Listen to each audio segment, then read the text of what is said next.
First time in a long time, but back like I never left. Taking each day as it comes, you know me, I don't read ahead. Watch me burn down everything, BDE on the TV set. When I'm in control on the road, you could never really know what's up next.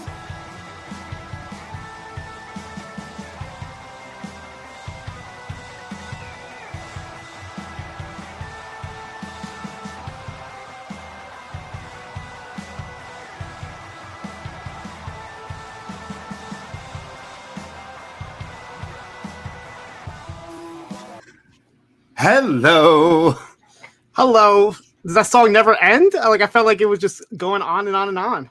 We're the podcast that never ends, good sir. Hello, everybody. Braden Herrington here for upNXT at postwrestling.com. You found us on whatever podcast app you are listening to us on right now. Hit that subscribe. Hello. It is Saturday, December 7th. And boy, do we have a deadline to hit tonight. We are going to chat all about WWE NXT Deadline.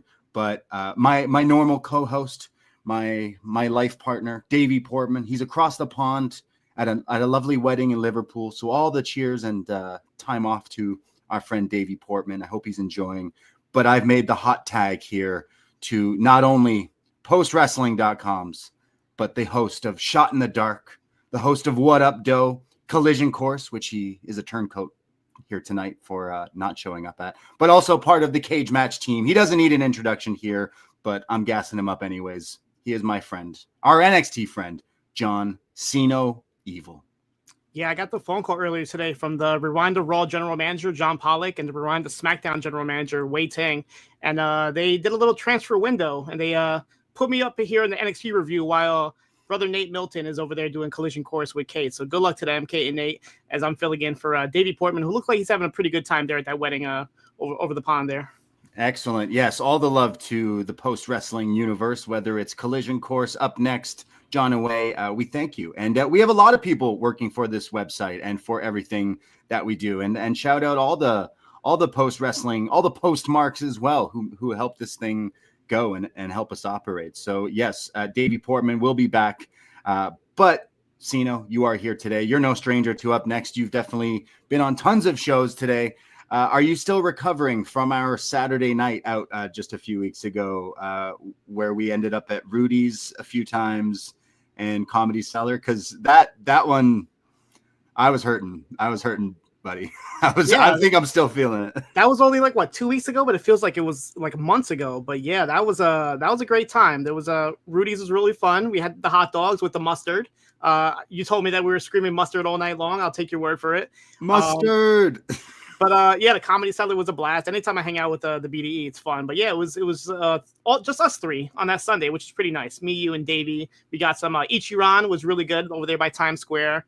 Followed by Comedy Cellar. Yeah, it was a hell of a night with the BDE. I felt like I was getting like a VIP treatment. Like, you know, when you get the WWE packages and you get the VIP backstage and all that. I felt like that's what it was for me and the BDE that day.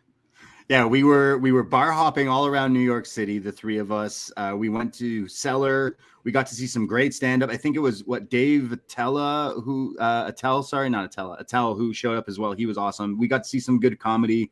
Then we ate some hot dogs. We went bar hopping. We got to see some live Motown music, some jazz, and some fun stuff there. So yeah, we got a little tipsy. We got a little shaboozy on that Sunday night there. So yeah, I'm happy that we got to do that. We deserved it. We deserved it, Siino. We had a nice quality time. If you're a World Champ patron, you can hear one of the rare times that I have recorded a show extremely inebriated, and it does feature John Siino. It does feature Davie Portman. I've never listened back to my own shows, but that one I had to, and oh boy, worth the price of admission over on the Patreon there. But yeah, our adventures from New York City. Yeah, I counted about 3 times that I almost got ran over by a car, I feel like, in that segment with you and Davie. Oh, that's right. Yeah. Vehicular, somehow to pronounce that, manslaughter almost happened live on a podcast, but almost. So yes, we're here to talk about some Deadline, and we're going to get into this. But usually you're watching Collision on Saturday nights and you're going live. So shout out Collision Course. But did you try to stay away from spoilers? I'm sorry for ruining your rhythm. No, I saw a couple things here and there, but I didn't really get too many of the results spoiled for me. It is a pretty interesting show because it's not like a usual show. It's actually at the Galaxy Con, so it has a pretty cool atmosphere, which I think Collision did really good at when it did those shows in the Esports Stadium down in Texas. So whenever they leave, same thing with NXT, whenever they leave like the usual stage or usual setup and they go somewhere unique, it's always like a must watch for me. So I'm definitely going to be putting that on probably as soon as we finish here. I am intrigued on what it's going to look like and the feel of it. And the concept of classic, they had matches on Rampage last night. I mean, you watched Rampage for the first time in how long? For the first time ever. For the first time ever, I watched. Except the shows that you were at live. I'm pretty sure we went to a couple Rampages. I feel like I've never watched a full Rampage except for maybe the First Dance, the CM Punk one. Like second that one, yeah. That felt like everyone was watching that one. And I've cherry picked a whole lot of Rampage. And then I saw that they advertised like some good wrestling matches that caught my eye. And I watched them. And you know what? I watched Okada versus Mark Briscoe. Yep. Ricochet versus Commander, and then was it Mortos and Daniel Garcia? And like all three of those matches were pretty awesome. So Rampage, best show of the year. I mean, 2025 Rampage, man, I'm gonna watch every week, Siino. Maybe I'm a new guy. Maybe in 2025, I'm gonna start watching Rampage. I hate to break it to you, but there's only like 3 or 4 episodes left of Rampage for the time being, unless they announce something. But the best part about Rampage and the Continental Classic overall is that Alex Abrahantes is not allowed to be ringside. So poor Commander looks so lost out there without Alex hyping him up, unfortunately. He was still on my screen, though. He was there. He came out with them, but then he wasn't allowed to be ringside when the match started. So at least you get to see him. Yeah, that tweet that Ray Phoenix put out today talking about inhumane conditions. Yeah. Was he referring to Alex Abrahantes? Because that's just a little mean, Ray Phoenix, if that's what you're talking about. Or maybe he was talking about something else. But yeah. I did check out some Rampage, which is definitely not usually in my cycle, but I wanted to check out some more wrestling because that's what I wanted to do on my Saturday is spend all the time watching wrestling here. Yes, I'm a Saturday PLE hater, but you're the defender of the Saturdays.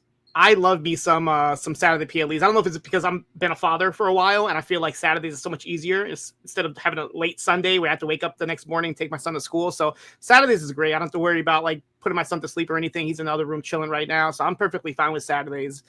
Even like to go to shows, it's a lot easier for me to travel to a show on a Saturday opposed to a Sunday because sometimes I take the trains home and whatnot. The trains stop running after a certain, as you can tell from the day we hung out, I had to like rush out of the Comedy Cellar. You made it though. Yeah, that's crazy. I literally got out of the Comedy Cellar and I jumped in an Uber and I got there with like 5 minutes to spare to make the last train. So because of that and many other reasons, I think Saturday PLEs are the way to go.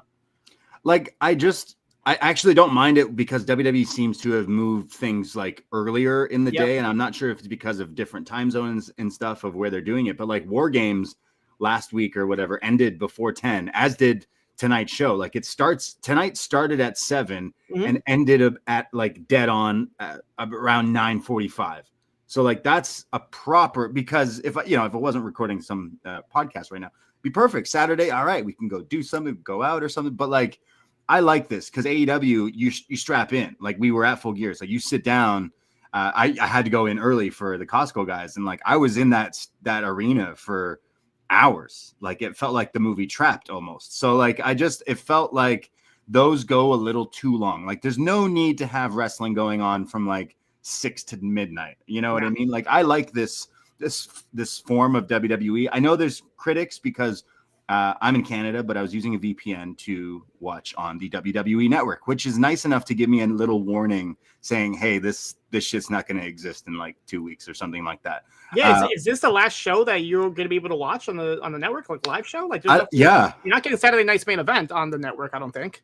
So like we here, at least in Toronto and Canada, we had Sportsnet, but with the deal with Netflix, we're going to get everything on Netflix. So SmackDown, Raw, PLE. So we're actually like in a good boat. I do think it's the same for UK. I could be wrong, but like we get everything just for having Netflix, which is pretty great. But they do have some issues with their live streaming and their casting. So I am a little like weary about that. But yeah, we're going towards this new like era. For you guys, correct me if I'm wrong, you have to watch like Raw on Netflix and then the PLEs on Peacock, or is that on Netflix? I don't know what you're talking about. I'm a fine member of NordVPN, so I'll be Okay, watching the same way you'll be watching. But Yeah. yes, for the average viewer, we have to kind of go back between Netflix and Peacock for depending on what show you watch. Then USA Network for NXT and SmackDown. So this is going to be a little troublesome, I guess. But yeah, like I said, NordVPN's your best friend if you just want that one stop until they catch us and they block us all from doing so. Yeah, I am worried of like websites eventually found out how to stop ad blockers and things like that. They'll eventually figure out that way too many people are using VPNs and this. Or they'll like charge a higher tier. Like, if you want to continue doing this, you have to pay like $5 extra, whatever the case is. I'm sure they'll figure out some way to monetize it.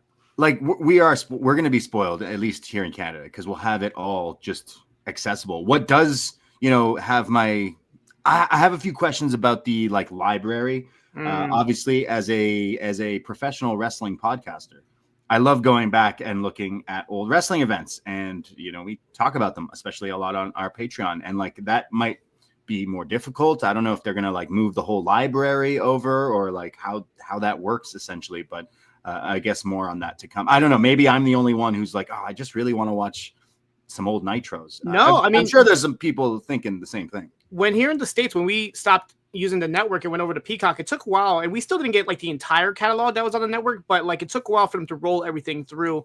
I feel like between Raw, SmackDown, and NXT, at least those libraries might be first priority. So hopefully What's Next will still be a thing. But I can't see like everything being uploaded. I can't see like 1993 Eastern Championship Wrestling being uploaded to Netflix. Like just because of the quality and some of the things in it, I don't see those being like high priority for WWE or Netflix in general. Yeah.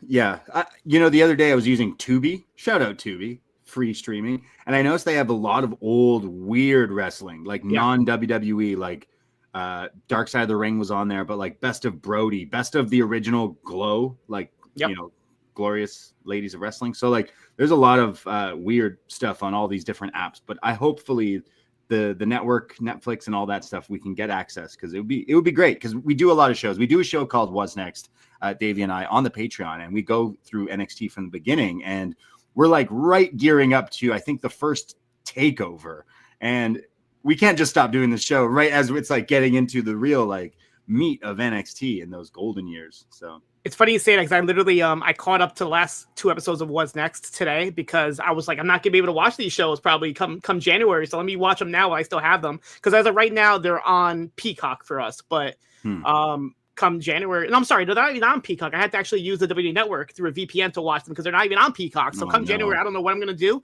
but I kind of like how they've been uploading things to the WWE Vault YouTube page. They just uploaded a bunch of documentaries, like the Paul Heyman one is on there.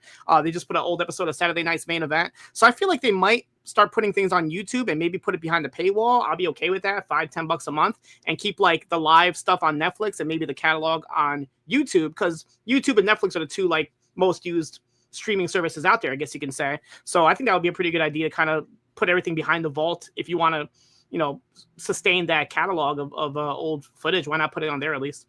I get that. I hopefully like more paying for more stuff is just like, oh man, hopefully that's not a thing. But like Netflix, I already pay for it because I like Netflix and I like Stranger Things. So like it's easy for me now that I have WWE. Well, hopefully in a few weeks everything kind of goes smoothly, especially gearing up with like these first few weeks of Raw on Netflix. Like I'm excited. I think that's a big deal for wrestling, and it would be interesting to see how many fresh eyes and like casual people just on Netflix and then go, oh, what's that? And like click it. I think that'll really work in WWE's favor.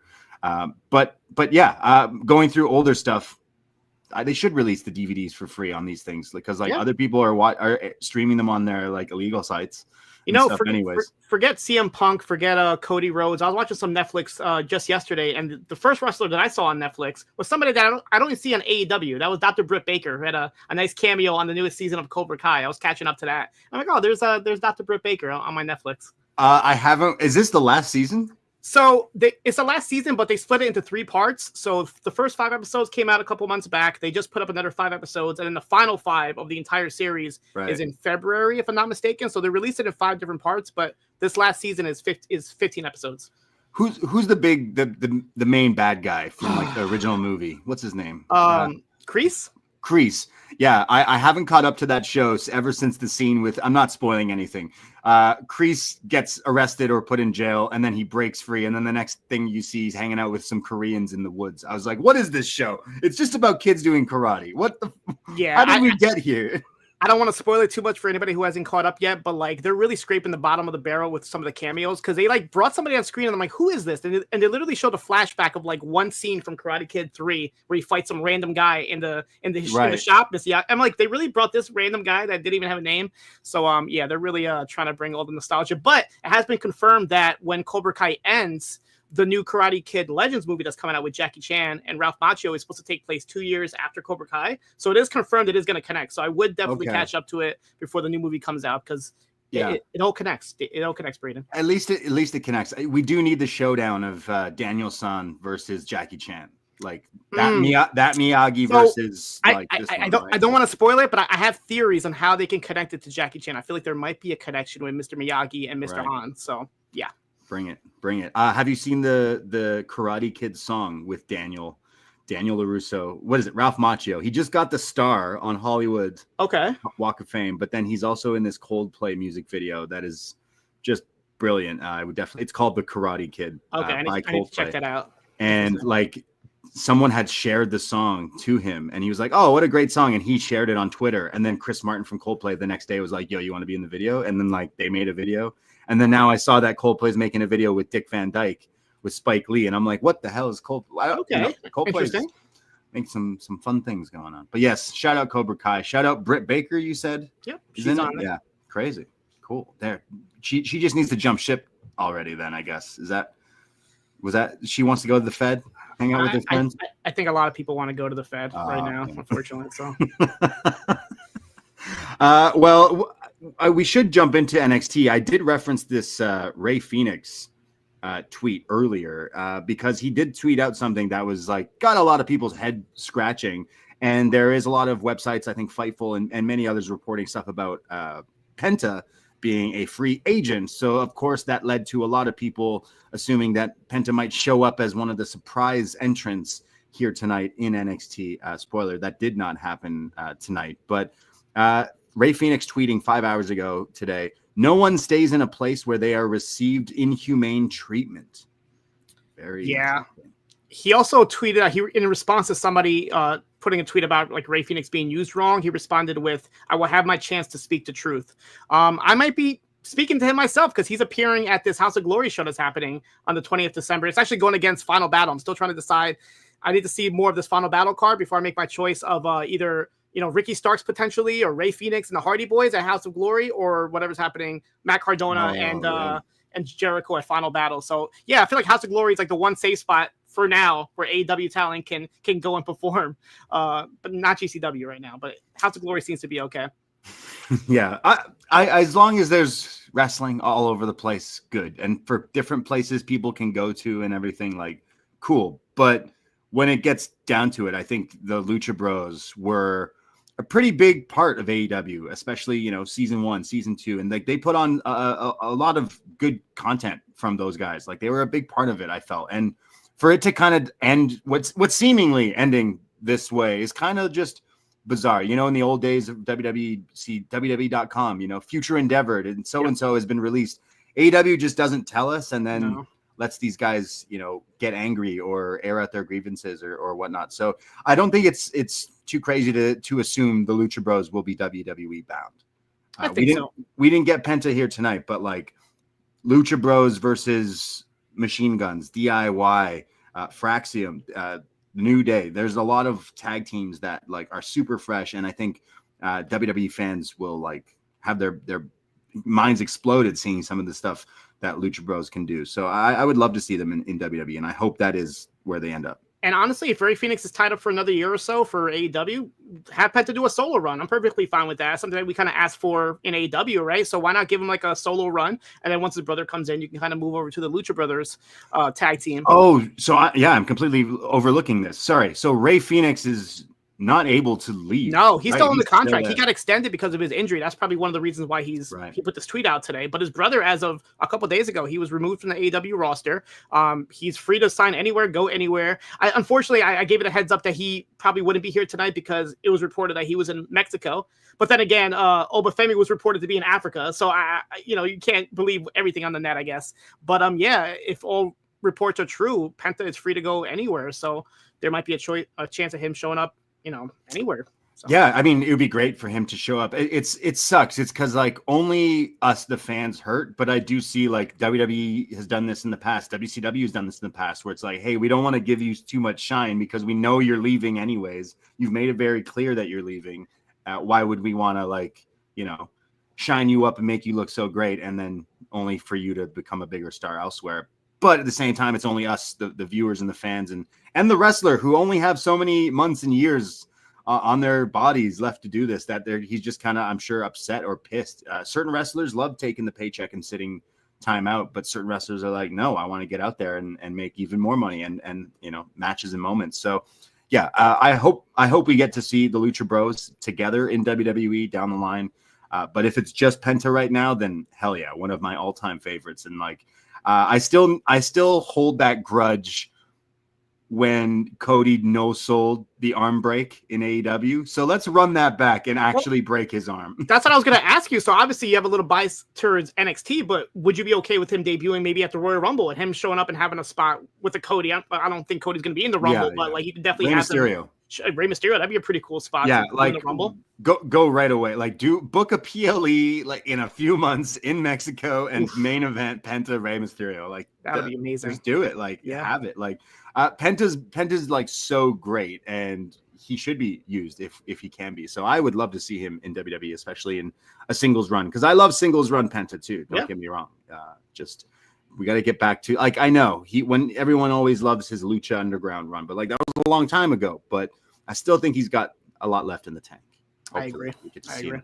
But let's talk about some NXT, because we are your NXT friends here at Poisonrana, and you should follow Poisonrana in all your socials at Poisonrana Pod. Now on Blue Sky. I'm finally figuring out how to use Blue Sky, so go give us a follow. Myself is on there. You're on there as well. Davey's on there. All the post-wrestling people. But go give Poisonrana a follow also in your podcast app, because Davey and I do lots and lots of other shows. I just did a review of Survivor Series War Games last week, so go check that out on the free feed. You and B do What Up Doe once a month and Shot in the Dark once a week. So lots and lots of shows, lots of free shows. But we also have a patreon.com/Poisonrana, $5. Go scroll through it and see all the shows that we do, especially the Poisonrana Patreon Spotify feed. It lists all the shows that we've done, and it's only $5. So scroll through, and if you see a show you like, it's pennies per podcast there, and that's how you can support us here at upNXT and Poisonrana. But let's talk about some NXT Deadline. I have to correct you there, Braden. It is now being promoted as WWE Deadline. Going forward, it looks like all the NXT PLEs will have that WWE banner. How do you feel about that? NXT being taken.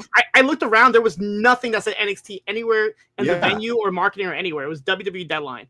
I totally noticed this last week watching Survivor Series. I was like, why does it keep saying WWE? And then today, prepping for setting up a live and recording, I kept seeing they were using the hashtag WWE Deadline. So it's clear that they're like, it's still WWE NXT Deadline, but I feel like it's just easier for them to maybe sell tickets. Maybe they think if we go from town to town and try to sell NXT, wrestling, maybe some people might think it's not WWE. Maybe some people might think it's AEW. So maybe we just put WWE in front of all of our stuff. Well, think about it this way. Once they go to Netflix, nobody's going to really search for NXT unless you know NXT. If you just search WWE, Deadline's going to come up. You know what I mean? So, and it's funny because they actually did this for Halloween Havoc, but I don't think any of us noticed. I went back and looked at the marketing, and they actually did change it at like the last minute to WWE Halloween Havoc. So I think it could be that. It could be like a search engine type of thing, and just treating NXT like Raw and SmackDown, right? It's not called Raw Backlash. It's called WWE Backlash. So I think they're doing the same thing here. And maybe that means down the line, we might get some more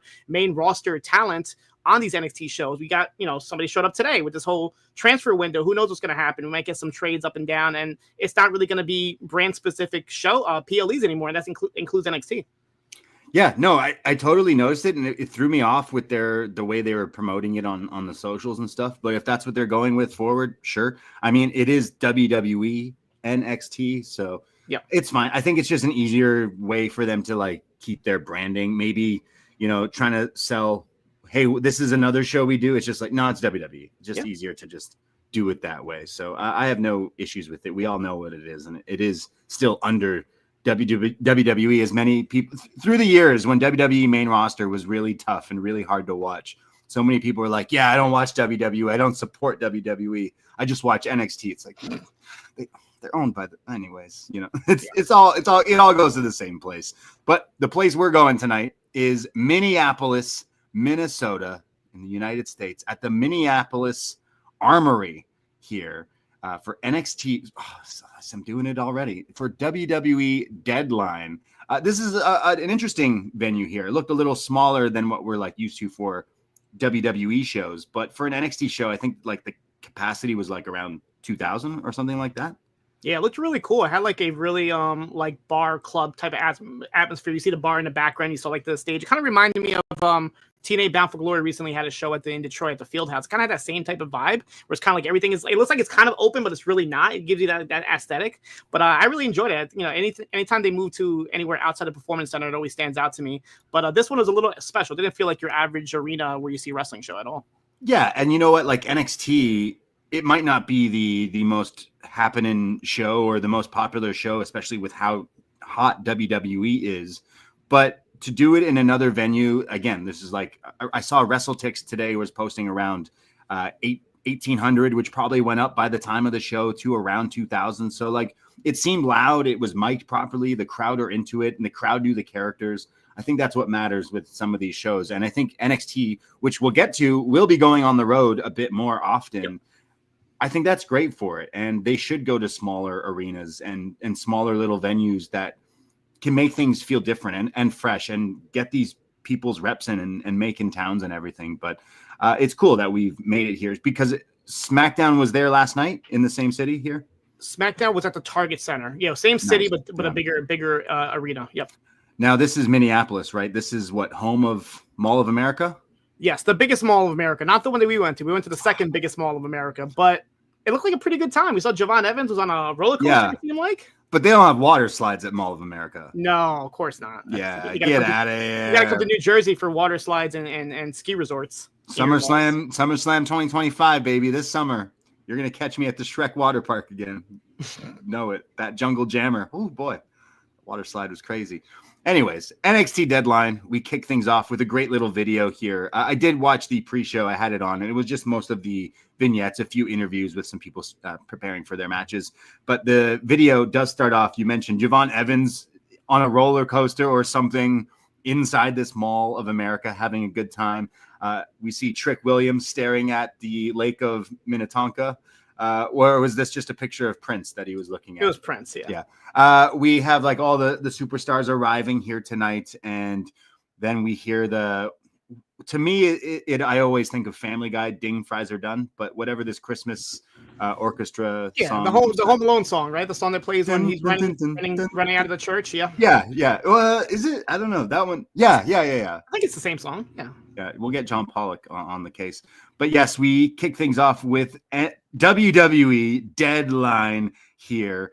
And we start things off with Vic Joseph and Booker T. And Booker T is cold. Yeah. Here. He says he's feeling a little cold. When I thought Vic Joseph kind of sounded like he had a cold here tonight. But both did a great job tonight. But we start things off with our opening match. It is the Men's Iron Survivor match, one of NXT's staples here. And the winner will be the number one contender for the NXT Men's Championship. And we have 5 competitors and 2 start. And then every few minutes, someone enters the match. But if you get pinned, you go to the penalty box for 2 minutes. And whoever gets the most pins or submissions or points here after the 25-minute time limit will walk out the Iron Survivor. And we start things off with Javon Evans. That boy is bouncy, taking on Wesley. The newly, I know I've been away for a little while on NXT, but Wesley with the haircut. Yeah, he randomly came out 2 weeks ago with the new look, and the whole audience was chanting, "Who are you?" Nobody recognized him. Well, Gotta change it up every once in a while. He's had this look before. I know when he started with the Rascals, he kind of had the short hair, and then I guess he kind of grew it out when he came to NXT. So kind of going back to one of his original looks. I also did he always wear these kinds of he always wear trunks too? I feel like he switched different what he wears and stuff, but he looked a bit more like, oh wait, that's Wesley. Like I'm not calling him generic, but it took me a second to be like, oh whoa, he looks a lot different from what he has looked like. He's trying to shed the whole Rascals like feel and look and just try something new. So I can't blame him. So these two start off, and of course, they're both very fast and kind of carrying each other. There's a standing star press from Javon early for a 2 count, but Wes gets angry and comes back with this nasty-looking regal plex, like dropping him on his head. The referee. That was scary. Yeah, good man. Damn. Luckily, Javon is really young, and all his bones are. They're good. They're good for now, I would think. Apparently, yeah. This could have been really bad. However, Wes starts beating down on him. And just in the first few minutes here, rolls him up and puts his feet on the ropes and gets the 1-2-3, sending Javon to the penalty box as Nathan Frazer makes his entrance. But yes, Wes gets the first point in this matchup. But as Frazer comes in, he attacks Wes and hits a frog splash for a near fall. And then there's a brawling on the outside where Wes hits a capo kick. And then Javon hits this crazy back dive over the turnbuckle onto both of them as the crowd start to chant holy shit. So just minutes into this match, they definitely had the crowd on their side here in Minneapolis. Ethan Page is next, who comes in and hits big boots to everyone, but then Frazer starts hitting roll-ups and inside cradles, which is right away pins Page. So he gets sent to the box, and Page is just furious now, oh man, I come in here as the healthy one and get pinned by Frazer. He was pretty livid. However, back in the ring, Frazer is now taking on Javon and Wes. There's a spot where he kicks one of them to hit the DDT onto the other one. Frazer hits one of Goldust's one of my favorite moves. What's this? Is it the final cut or the? It's you spin while brain bustering the guy. Well, now he calls it the final reckoning. I think he's called the final cut. Yeah, it's pretty awesome. Only for a near fall, but he goes up for the Phoenix splash, but gets rolled up here, and then he's sent to the penalty box by Javon. So now it is 1-1-1 with all three of these guys, minus I guess Page here. Page comes in though and gets I think him on Javon. Sorry, on his shoulders, and then Wes hits this tope doomsday device. Very cool looking here. And now all four of these guys are just going at it when the time hits for the fifth and final competitor, who we were not sure who this was going to be. Was it going to be Penta? Was it going to be Josh Alexander? Was it going to be Lexus Prince? It was not any of those. It was Oba Femi, who returns here to NXT. And he comes in and just starts wrecking house. He's throwing everyone around here. Javon Evans goes for this springboard cutter, the double, triple cutter thing, and gets uppercutted out of midair. Just insane spot here. Then Frazer, the same thing. He gets uppercutted and then a sit out power bomb. You see Frazer's nose is busted at one point here. Yeah. Oh man, he hits the toss on Page, which is just the huge power throw thing. Again, just Obafemi smashing everyone up here. Eventually, Evans is now stuck in the pod, and he's I think Page's body is blocking it from opening. So he climbs out of it and then jumps off of it onto Oba and Frazer, and then gets, I think Wes is in the ring alone. So it's Javon who goes into the ring and hits the OG cutter, I think is what he's calling it, for the 1-2-3 on Wes. So now I think I may have glossed over Ethan Page getting a win, but at this point, every single person has got a pinfall at the match, so it's tied. And then this is when everyone starts to beat down on Obafemi like he's Godzilla here, just fighting off all these little guys, and no one can do anything to him. And then it's just Oba who's destroying them again. There's a roll-up attempts from everyone. The clock is ticking now because they don't really ever explain if it were to go to a draw, which they definitely heavily talk about in the later Survivor match. But eventually it's Oba. I think Oba gets rolled up. So he gets sent to the penalty box by Ethan Page. And now it's Oba who's in the box, and he's very angry. but then it's Evans who rolls gets the pin now on Paige. So Paige has to go to the penalty box with Obafemi, and a great visual and a great shot here of Oba waiting in this penalty box and just yells, "Bring him!" Ethan's like, I don't want it to go in there with him. I don't know if it's always been like this, but they're mic'd up when they're in the boxes. I wasn't sure if they did this last year. Actually, I went to the show last year in Connecticut. I don't think I ever went back and watched this. I'm not sure if it's a new thing or not, but like I had my headphones on, and the first time you hear somebody in the penalty box like banging, I'm like thinking it's somebody at my door. I'm like, what is this? But come to find out they're mic'd up. So yeah, the funny visual of Oba just saying, "Bring him to me," as Ethan Page does not want to go into the box. But that was a funny moment to have them both trapped in the one penalty box together. So the ref is like, "Yo, dude, get in the thing. You have to." And Ethan's like, "No, I'm not." And then basically it opens and Oba pulls him in here and then just starts throwing him around. I'm surprised this thing didn't shatter into a million pieces with Obafemi just throwing Page around inside this thing. Eventually his time runs out, so he's free to leave the box. Just leaves Ethan Page just dead in this penalty box. Goes into the ring and hits a double choke slam onto Wes and Frazer and gets 2 points, only for Javon to hit the flying OG cutter right onto Oba and goes to pin him, but the time runs out. 25 minutes has elapsed, and therefore all the points add up, especially after that double choke slam. Oba Femi is your Iron Survivor, and the shot of Javon like, no, I would have had him. I just needed a few more seconds here, but Oba stands tall and will be your number one contender for the NXT championship in, as you could tell, just me describing, a very hectic match. Yeah, it started off kind of slow. It kind of reminded me of War Games where like nothing really happens until everybody's in the match, because like I feel like Javon and Wesley were kind of taking it slow in the beginning. Even when Frazer came in, it didn't really pick up that much, but once like Oba Femi came in there and started, literally my note says Oba kills Frazer, Oba kills Lee, Oba kills Javon, because he was just destroying and smashing all these guys. So once everybody was in there, that's when the match really picked up for me.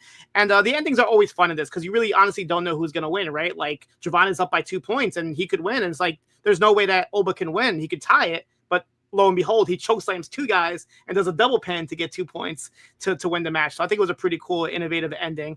As far as like the surprise, like Oba was up there, but I kind of expected somebody new to come in, but it makes sense why Oba would do it. Now, my question is, because Eddy Thorpe got taken out, doesn't necessarily mean he got taken out by Oba Femi. I think that he probably got taken out by somebody else. And later on in this show, we might be getting a hint or at least a more tease of some people coming in that could possibly do this to him. So, but I think Oba is the right person. I think as soon as he lost the North American title to Tony D'Angelo, everybody kind of wanted him in the world heavyweight picture. So kind of this is the best way to get him there. And we're going to get this match on January 7th, New Year's Eve, Los Angeles, Trick Williams against Oba Femi.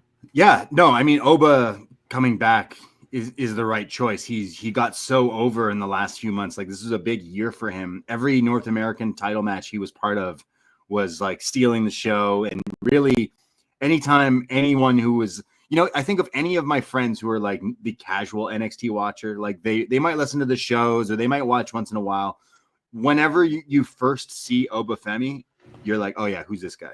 I like this guy. What's the deal with this guy? Everyone wants to know, whoa, who's this Oba Femi? And then you watch him a few times, you're like, wait, he's only been doing this for this amount of time, and he's already like climbed up the ranks. And if it wasn't him showing up here, I would have just imagined he shows up at the Royal Rumble. Not saying that that still can't happen. He should still be in the Rumble, but I think this is a great move because I think 2025 Oba Femi will probably be NXT champion. It seems like he's going to stay around here for a little bit. Whenever somebody brings up the fact that this WWE NIL Next in Line program has been a bust, just show them Oba Femi because he is the best to come out of the NIL, I feel like, from everybody that we've seen. There's been a couple, like I think Tiffany Stratton might have been one, if I'm not mistaken. Yeah, but look at him.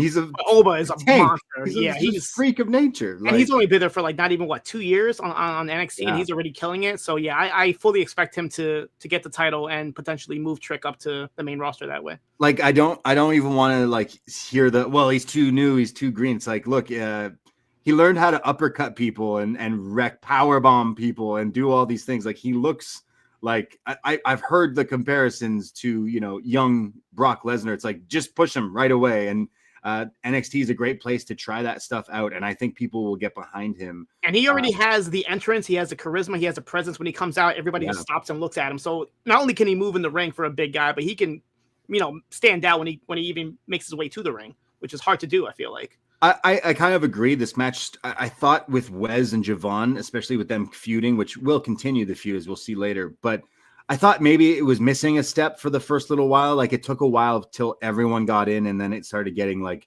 pretty good, especially when Oba came in as the surprise and just wrecking shop. So I warmed up to it by the end, but I wouldn't say it was my match of the night, and not my favorite Iron Survivor, but still a pretty fun match. And I think a highlight was Ethan Page in the penalty box. I know, Canadian getting beat up in the hockey penalty box is always funny. So good stuff. We go to a commercial. Now, again, I'm watching on the WWE Network. Cody Rhodes is in the desert somewhere, just chilling. It's hanging out. Is this an old commercial? Because it was for Saturday night's main event, but I imagine they filmed this when they were in Saudi or something. Yeah, I don't know. I got regular commercials for me. I didn't get any like the WWE Network promotions and all that. But I think I've seen this commercial before. Him kind of walking through the desert. I feel like it's been around for a while. What kind of commercials did you get? Like Ozempic or? No, it's just like random like food commercials and like hotels and vacations and all this stuff that I wish I could do. The Coca-Cola AI Christmas commercial. I saw that. That's kind of sad. It's really sad. We go to a video. Did you get this video? Lexus King I did get is on the mean streets of Minnesota. He's out there in the cold, rocking underneath his layers here. He was layered up. The tiger shirt. You spotted his dad's, or at least a type of that shirt. He has a promo. I like this. He's kind of in the streets talking to the camera, and he says that he's pretty upset that he didn't win to qualify for this match, and says that Minnesota is a special place here. He says that this was the city that I was left in, the city I was left in the cold, and where I had no one to grow up to look for guidance, referring to his dad, referring to kind of the way he came into NXT was like, my dad wasn't there for me and I hate him, and that's why I don't use his name. He says that there's no role models to speak of. J. Cole reference. He says that instead of I'm out here chasing ghosts, but now I'm doing the opposite, and I'm out here trying to prove everyone wrong, and I'm not the same person I used to be, and there's nothing that feels better than the warm air of satisfaction as he walks off. So kind of addressing what to me, I think a lot of the views on him in the last little while from whether it's, internet wrestling community or other wrestling podcasts, there seem to be pushing that, hey, Lexus King is actually good now. And not just good as in a good baby face, but like seem to have learned how to wrestle, seem to have a character that is a little interesting, easily the best stuff he's ever done in his entire career. But I thought I was going crazy the last few weeks on this show saying, hey, Lexus King was actually pretty good. And he continues to. And I think this was maybe one of the best promos he's yet to cut. Yeah, I was a little confused at first. I'm like, what's the connection between him and Minnesota? Like, what does he mean by this is where he was left out in the cold? And I did a little bit of digging. And on October 5th, 1997, his father, Brian Pillman, died of a heart attack in a hotel room in Minnesota. So that could be the reasoning why he said this is where I was left out in the cold, because this is the same state that his father died in. So that's the connection there. But I do like the way he did this promo. Like, he's been trying to this good guy act for the longest time, and it's really not getting him anywhere. So for him to kind of maybe not go full heel, but maybe kind of realizing that he's better than he's been showing us, I kind of like this change in attitude for him. And him wearing, like you said, the Bengals shirt underneath, definitely I feel like he might be kind of leaning towards more of the loose cannon, but maybe not like the full way that his father used to. But I feel like definitely a little bit change of character for him he's vastly improved for me, both in the ring and outside the ring. So I'm actually looking forward to what's next for him.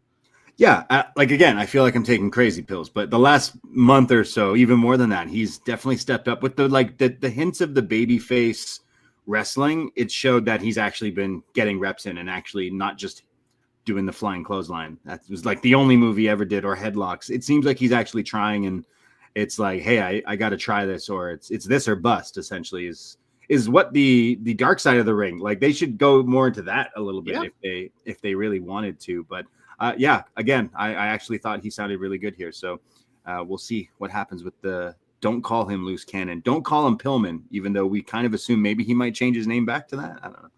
We see Wren, Sinclair, and the No Quarter Catch Crew getting ready. Both Wren and the tag team here of Miles and Tavion. Big night for them here as they have championship opportunities here tonight, essentially, on this show. And then we see Zaria backstage lifting guardrails. You ever do this for exercise? You just lift guardrails? I'm sure weights would be better, but you use what you got. So. Didn't somebody else with a Minnesota connection, didn't Brock Lesnar do that in one of his first appearances? I feel like I remember seeing him in the back doing the guardrail thing. So, nice. Yeah, fair enough. Well, she likes the F5 as well, right? So, yeah. Okay. But Deadline, we enter the Underground. NXT Underground match. Lola Vice taking on Jaida Parker. The women's roster, the women's division in NXT, obviously everyone always talks about it's the best in wrestling, and that's for a reason, because later we'll talk about a stellar main event with like big names coming from other places that weren't WWE that now are in WWE's umbrella.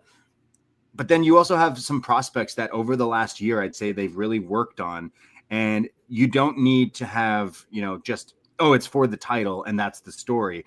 They really took time with this Lola Vice and Jaida Parker story where both women were kind of at equal levels.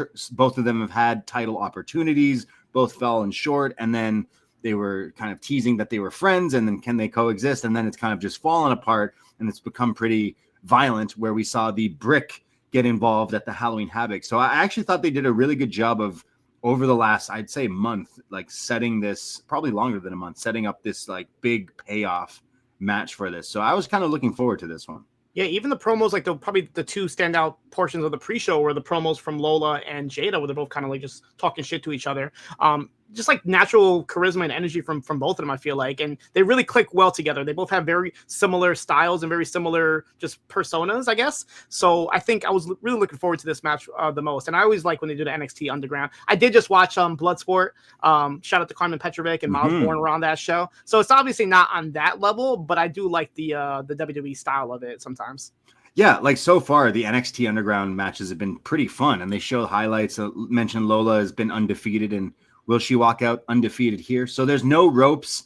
We got a lot of these like people ringside slamming on the mats. Can you name all these people, Siino? Me being the independent wrestling shot in the dark podcasting person, I feel it was my duty. And unfortunately, the only two people I was able to recognize, and I swear to God, I'm not making up these names, were Love Doug and Man Bun Jesus were the two that I recognized ringside.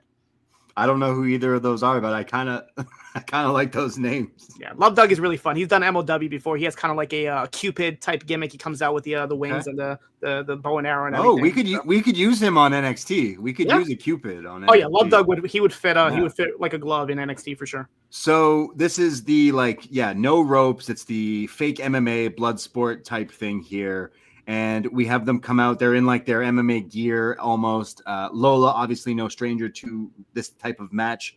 But they start to brawl. They go ringside right away and get like shoved onto a bunch of these, like, what do you call these, trainers? What are they? Just fans? I think they said these. I think they were trying to get over that these were people waiting in line early to get this access, which is like, yeah, sure they were. It just feels like Def Jam Vendetta. We just got people just in the crowd. Yeah. That's all it really is. So finally, when we really start off here, Jaida starts body slamming her, but then Lola comes back showing off the Taekwondo with all these kicks and everything. But Jaida hits the back elbow that we saw on just recently on NXT. And then Booker T compares her to John Bones Jones here in our NXT Underground.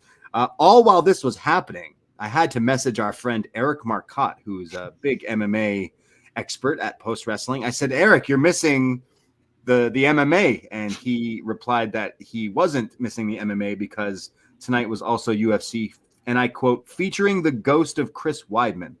Not sure what that means, but America. So this match continues. Lola super kicks like one of these guys ringside. She's like, get out of here. You're helping Jaida for a second. So she super kicks her. I thought it was Max Caster. I'm like, wait a minute. How did he get over here so quick? Like, what? Well, he's not at that level. Yeah. Not yet. Yeah. They go ringside again, and Lola goes for the back fist, but Jaida ducks. So she hits the post here, which was great. And then they're brawling. They're like ground and pounding back and forth. Jaida gets some sort of ribbon or rope and ties Lola with it and pulls her shoulder first into the ring post again. There's then headbutts, a Samoan drop, and then sets up Lola on the steel steps and does the teardrop butt attack onto Lola, onto the steps. And then Jaida goes to grab the brick and like wants to use and swing it at Lola. But when she gets into the ring with it, she's met by a beautiful looking roundhouse kick to the head, followed up by some hammer fists. I know Vic Joseph got a pop out pretending to call this like a real UFC fight. The hammer fist here. This could be it. It is all over. The sleeper is now locked in, but somehow Jaida gets out of this and hits a crazy German. But then Lola once again goes at her with an anaconda submission, which is, I don't even know what this is, like wrapping around her neck and arm and like a cobra. Like an anaconda, yeah. Yeah, an anaconda, sorry. So this is it. And Jaida passes out. The ref calls it. Lola Vice still undefeated in the NXT Underground match, in a match that surprisingly was a lot of fun. Yeah, I really enjoyed this match. The one criticism I would have, and I understand why they do this, especially in the PC, it makes sense when they dim the lights, but I feel like that doesn't really need to be done here in this big arena. But I understand why you're trying to give it an underground feel, right? You want to have like the lights down and out, so that's cool. I did like the part where like Jaida was working on Lola's hand and then took off her glove and kind of put it on herself as if it was gonna give her powers and whatnot. And whenever they bring the brick into it and hearing Booker T going Brick City, like that's always exciting for me. But yeah, I like the finish of this. It made sense to have a submission win because there was one point where Jaida was trying to go for the pin and they had to remind her, you can't go for pins. There's no pins in this match. It's knockout or submission. So the fact they ended with a submission was pretty on brand there. But yeah, I enjoyed this match. I think it was everything I needed in this match, and I think the right person won this time.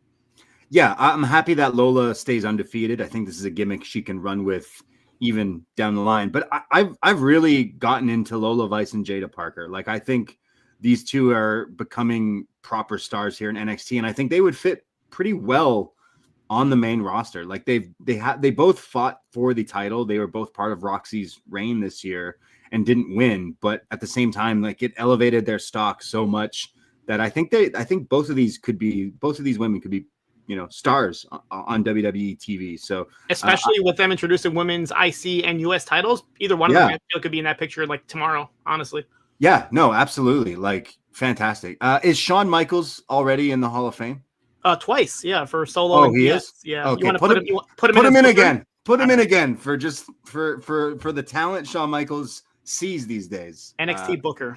Yeah. Hall of Fame. I did find it funny that you can't pin them there because it's a MMA style match, but using a brick, that's fine. Yeah, I mean, they use bricks in the UFC, right? They do that? I don't know. I don't watch it. I don't watch that fake shit. Yeah.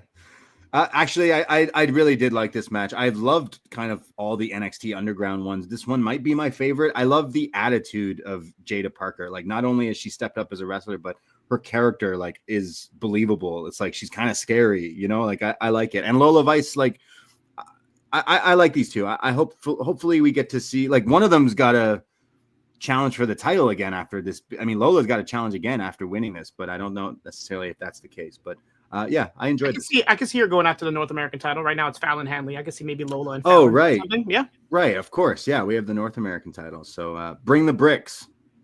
Yeah. Brick City. We get a video for Andre Chase. Now, I think this aired last week or 2 weeks ago on NXT. The very sad video. Andre Chase putting all the stuff away, packing up the university, the fake university. It's very, very sad, very depressing. And I heard you and B discuss this a few weeks ago on upNXT here when you were filling in. But Siino, was it him? Who was it that said, Mr. Chase, as it cuts away? It's got to be one guy. You know where my brain went, and I know where yours went too. Bodie. We're the only two people that probably remember him right now. But Bodie Hayward, yeah, that's the only person I can think of, right? That has the connection, that hasn't been seen. Who else could it be? There's nobody else that was part of Chase U besides him. We might be the only two people that care about or would pop if it was Bodie. But like, yeah, bring back Bodie. Maybe he's the one who can save. Maybe he like since leaving, he like got into like crypto and like can buy. I don't know, like. Okay, Andre Chase, it wasn't that they don't have money to run the school anymore. It was he put it on the line in the match. He had to like disband them. So in a way, like, can we ever bring the university back? I'm not quite sure what we do with Andre Chase, but they still got me, because now I'm wondering who was that voice saying, "Hey, Mr. Chase." Like, it sounded like, "Hey, I got to talk to you about something, a proposition or something." Does Stevie Turner still do like those Twitch videos, or she's abandoned that whole gimmick, the online whatever she was doing at one point? Now she's like assistant to the assistant GM. If she has like that channel still set up, maybe she can do like a online class for Chase U or something. I don't know. Switch it up. Online courses for Chase U. Yeah, Chase U online. But I feel like it has to be something different, because like he had to put that on the line. I don't know. I kind of want Chase U back, is what I'm getting at, and I'm down for any silly way to get it back, but we need it back. This was really sad. I threw out the idea of bringing back Shane Douglas under his Dean Douglas teacher character. Right. So who knows what could happen? But there hasn't been any updates since then. That happened like 2 weeks ago, and there hasn't been any signs or any teases for Andre Chase. So who knows? Who knows what he's doing? Hopefully, he's doing okay. Yeah, this was sad. Andre, Chase U has a special place in my heart, and it was really sad seeing him pack away those sweaters. So, yeah, get them while they're still available, I guess. Hey, maybe that means they're going to get new gear, right? Proper gear. So no, I don't. No. Who am I now saying it? No. Keep the sweater on, bro. Keep the sweater, okay. Please do. We go backstage. We see Fraxium. This was pretty funny. Nathan Frazer looks like he's been run over by a truck, and the truck's name is Oba Femi. He looks like Wile E. Coyote, like after he tries to it's like butter, and he's got bandages up and black eye, blood bloody coming down his nose. He's got like tampons stuck up his nose. And this was legit, because in the match later on, he's bleeding from the nose. He's not putting on a show. He's literally messed up. So he's literally like being held together by tape here. And Axiom's like, "Hey man, are you good to go for your tag title defense right now?" And Frazer's like, "Yeah, and he's like, "What happened?" He's like, "Oba Femi, man. Like, dude, he crushed us. Like, oh my God." And he's like, "Don't worry, amigo. We got this." He said, I'll do the heavy lifting, he said. And that's what we go into. Never slow down. If that didn't give me enough of a pop, getting a great chuckle out of that, I got a laugh out of this. So Axiom and Frazer's entrance is the slow-mo thing when they pause. But as it's going, you see like Axiom goes over, and then like the slow-mo fast effect is on.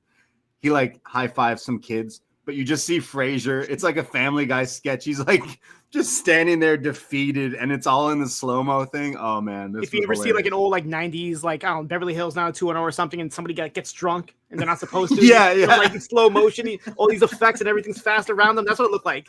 Nathan Frazer just like walking in slow motion. Never slow down. He definitely slowed down for this. Yeah, never slow down is the thing that plays when their entrance comes out. It's just so funny. So this was great. Good job. The best stuff they did this year was when they like were celebrating in Vegas and all that stuff. It kind of reminded me of this, where it's like Frazer is just like beat the fuck up, and he's still forced to defend his tag titles, but it is his own fault. He's being selfish here.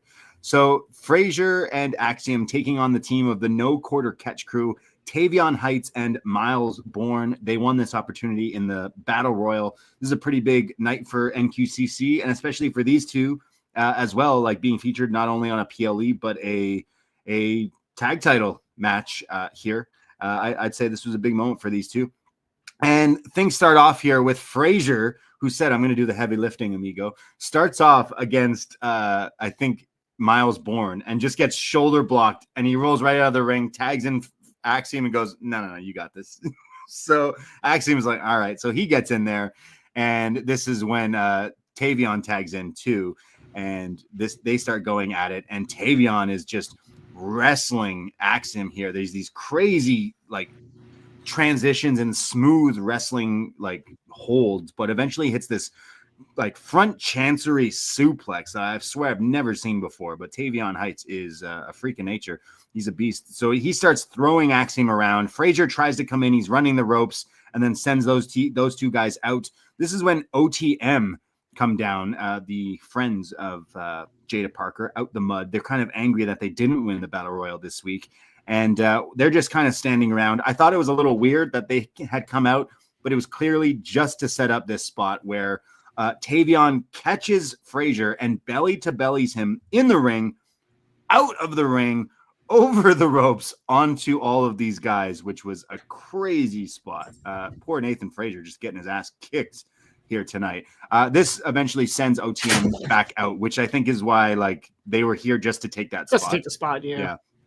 Back in the ring, Miles Bourne is in and hits the craziest snap power slam on Frazer. I know people compare him to Randy Orton. In fact, the crowd here were chanting RKO, but dude hits a very nice snap power slam. This was like a pop-up world's greatest slam. I don't know what this was. I had to Yeah. like rewind it a couple times. This was like him and Tavian Heights were just literally doing suplexes I've never seen before. They were hitting all sorts of crazy moves on Nathan Frazer here. The story is like Tavion's in, he hits a Dominator at one point for a near fall. Eventually, though, Frazer makes the hot tag to Axiom, who comes in, and there's all sorts of submissions. Eventually, though, there's a powerbomb like drop kick thing, which was just crazy. What does Tavion hit this like? We've seen Swerve do it, where you go to powerbomb, but then you transition into a slam kind of thing. Is that what you were talking about? Yeah, it's pretty crazy. Yeah. Yep. Eventually, there's a roll through into a DVD. Again, Tavion is just like killing these guys. Frazer comes back in with the 450 as he's just like wiping blood away from his nose. Blood just dripping in the middle of the mat, like while every move he's doing, just blood just splurting out of his nose. It really picks up here with like nonstop action of just like there's Tavion with an avalanche release overhead German, and then Axiom is back in, Miles is in. There's a powerbomb combos and then a Spanish fly into a Phoenix splash, but then Tavion breaks it up by running and Mario jumping. But as he jumps off to break it, he's hit with the golden ratio from Axiom right after, like in midair. I thought that this was it. Like the way, like you said, it was like a Mario thing, like a Phoenix splash into the double stomp breakup, into the golden ratio. It was like block, like nonstop. I'm like, this is the end of the match right here. And it wasn't. It kept going after this. Yeah, it kept going. Somehow Axiom's up and goes for his springboard drop kick, but they move out of the way and he nails his own partner, Frazer here. He took this like a champ, goes flying out of the ring. This is when Miles is in now, and they hit a double team, like a F5 DDT double team onto Axiom, but somehow he kicks out of it. This is where Booker T was going off. Like, as they were counting, he's like, these are your new champs. I actually bet that this was the end of the match, but somehow Axiom kicks out of this. This is where Frazer is still outside on the end. It's Miles who gets sent out by Axiom, and then it's Tavion who goes for some other sort of suplex, but Axiom counters this with an inside cradle and gets the 1, 2, 3. And in 15 minutes, 44 seconds, Axiom and Nathan Frazer yet again prove to us all that they are the best tag team in the world today, because what a hell of a tag title defense and what a hell of a tag team match this was.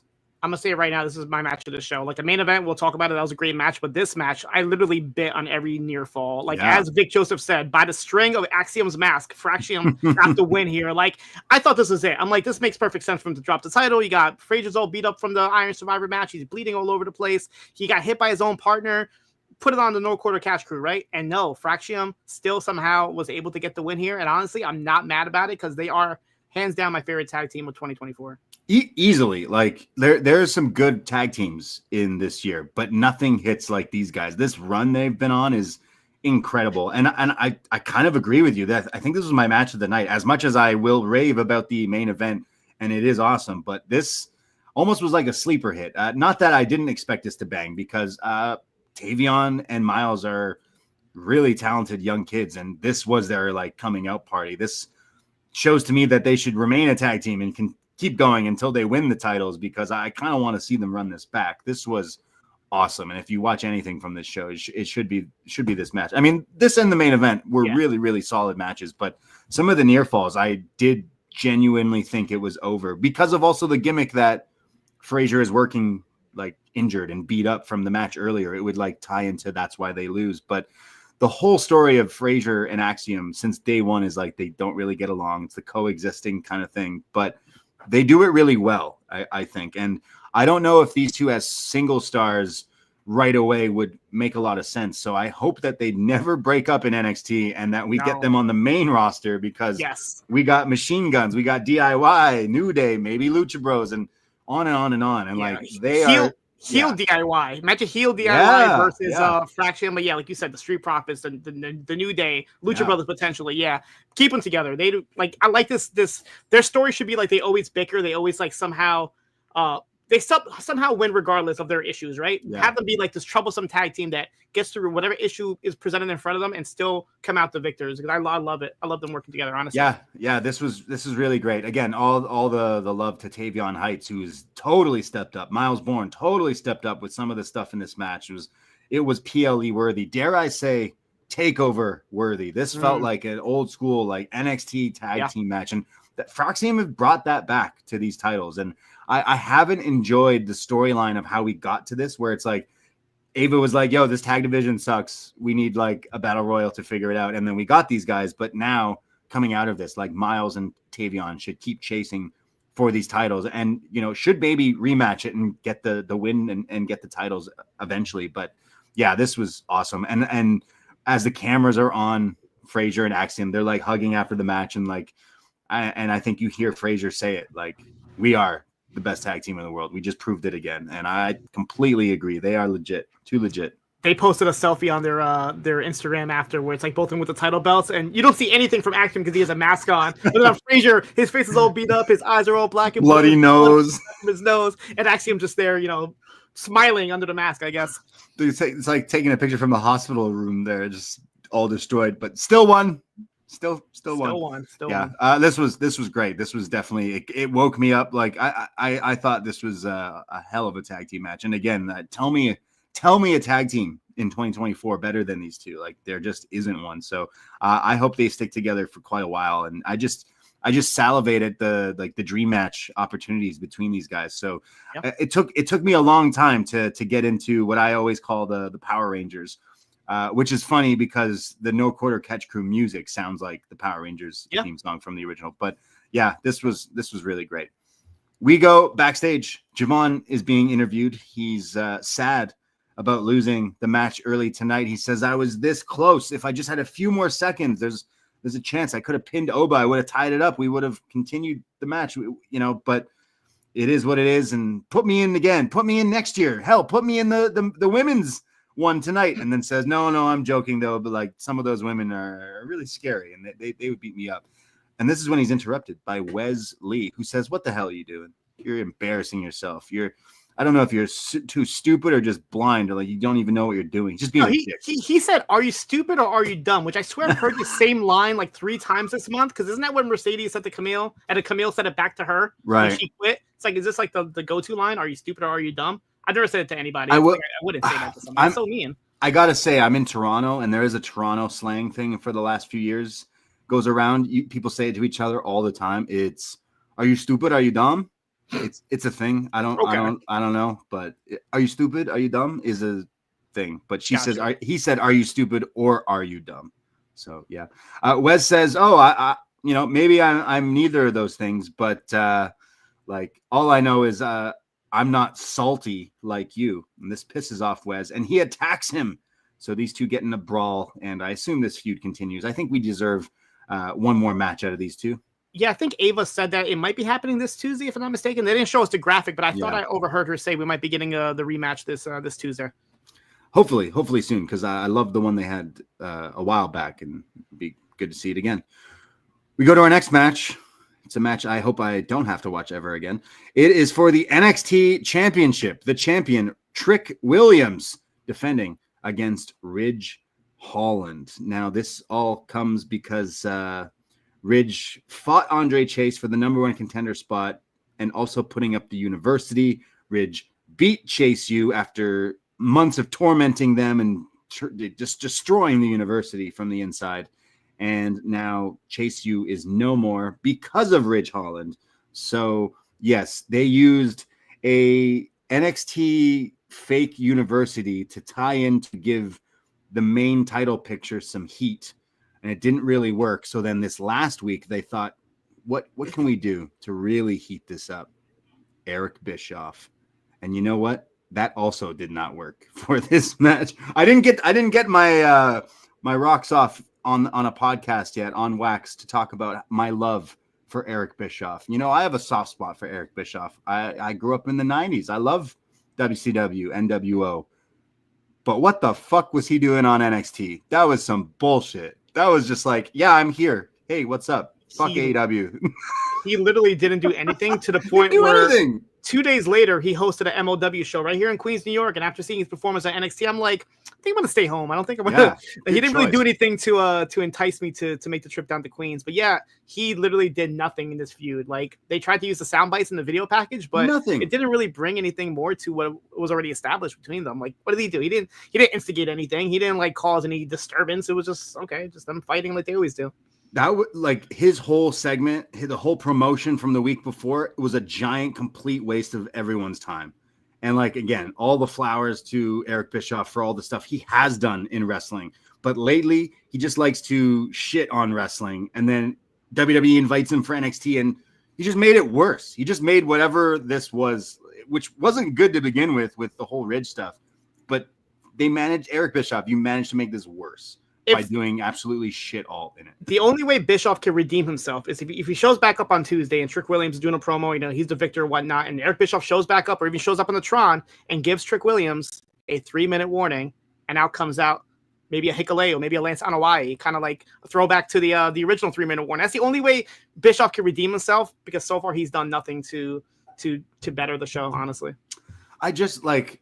I always thought that he was like the biggest anti-WWE guy. Like, of course, for years, right? He was the opposition, 83 weeks, this and that. But then to see him like publicly bash the like biggest like competition to WWE currently is just mind-boggling to me. I'm like, wouldn't you like be like, he critiques everything down to the little thing. I'm like, man, if there was the internet, if there was Twitter when Eric Bischoff was on TV regularly, imagine the shit people would say or nitpick about him. I just think it's pretty hypocritical. And again, I grew up, I liked him in WWE. I love his WWE theme song. That was probably the only positive of seeing him on NXT this week, was hearing that song. Yeah, I'm not sure what happened. Like, he obviously appeared for AEW in the past, and then something must have happened. He had some sort of disagreement or falling out with Tony Khan, and ever since then, he's had this like agenda. He didn't get the job he wanted.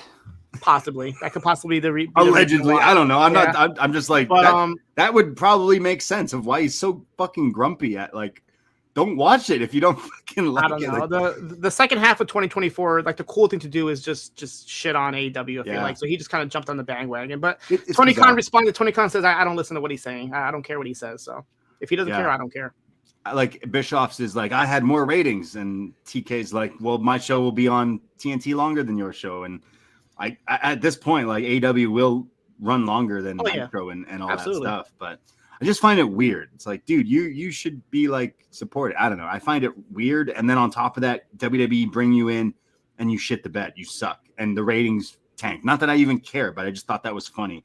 Of course, Bischoff being like, well, the ratings were still higher than Dynamite, which I thought was funny. But nonetheless, listen, he heard us talk on these airwaves about next year's SummerSlam weekend having an NXT Nitro edition from the American Dream. So once he heard that, he's like, I got to get in my good graces with WWE so I can be there for NXT Nitro in summer 2025. It's going to happen. Right.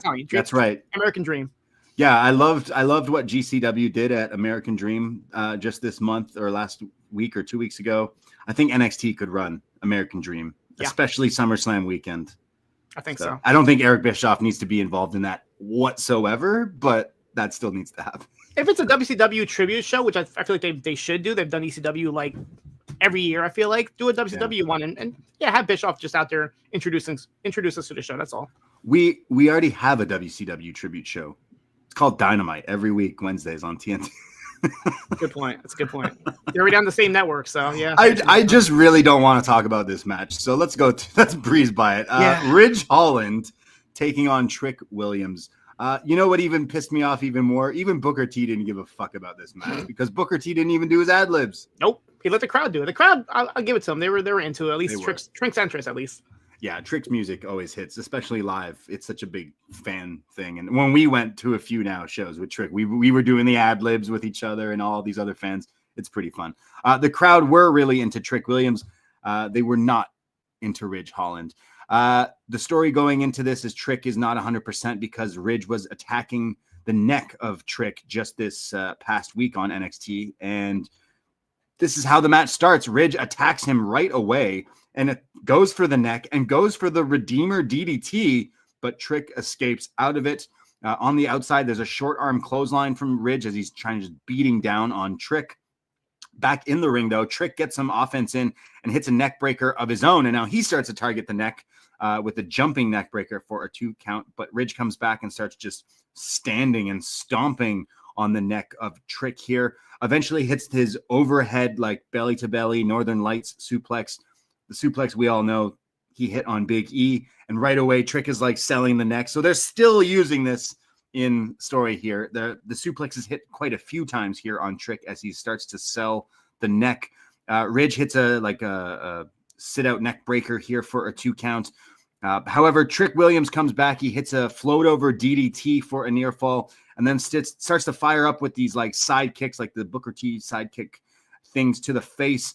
But then there's a very scary spot where Ridge, I think it's Ridge, goes to throw Trick over the ropes, and Trick gets caught right in between the ring ropes here. Yeah. So just think he is like caught with his neck in between these ropes. Now, I'm assuming this was a planned spot, the way it was all set up and everything, especially the story being Trick's neck, but still a very scary visual to see, right? And he was in there for a while. I'm like, is the referee having issues trying to help him out? Because he was in there a lot longer than I expect him to be. But I feel like it's got to be storyline with his neck, obviously. He just got released from the hospital this morning, so. Right.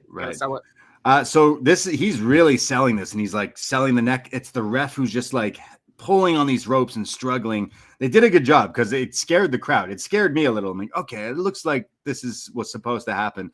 When he's finally freed, Ridge grabs Trick, nails him with the Redeemer DDT. And I don't know about you, but my heart was in my hands here for a second because I thought for a second Ridge was actually going to win.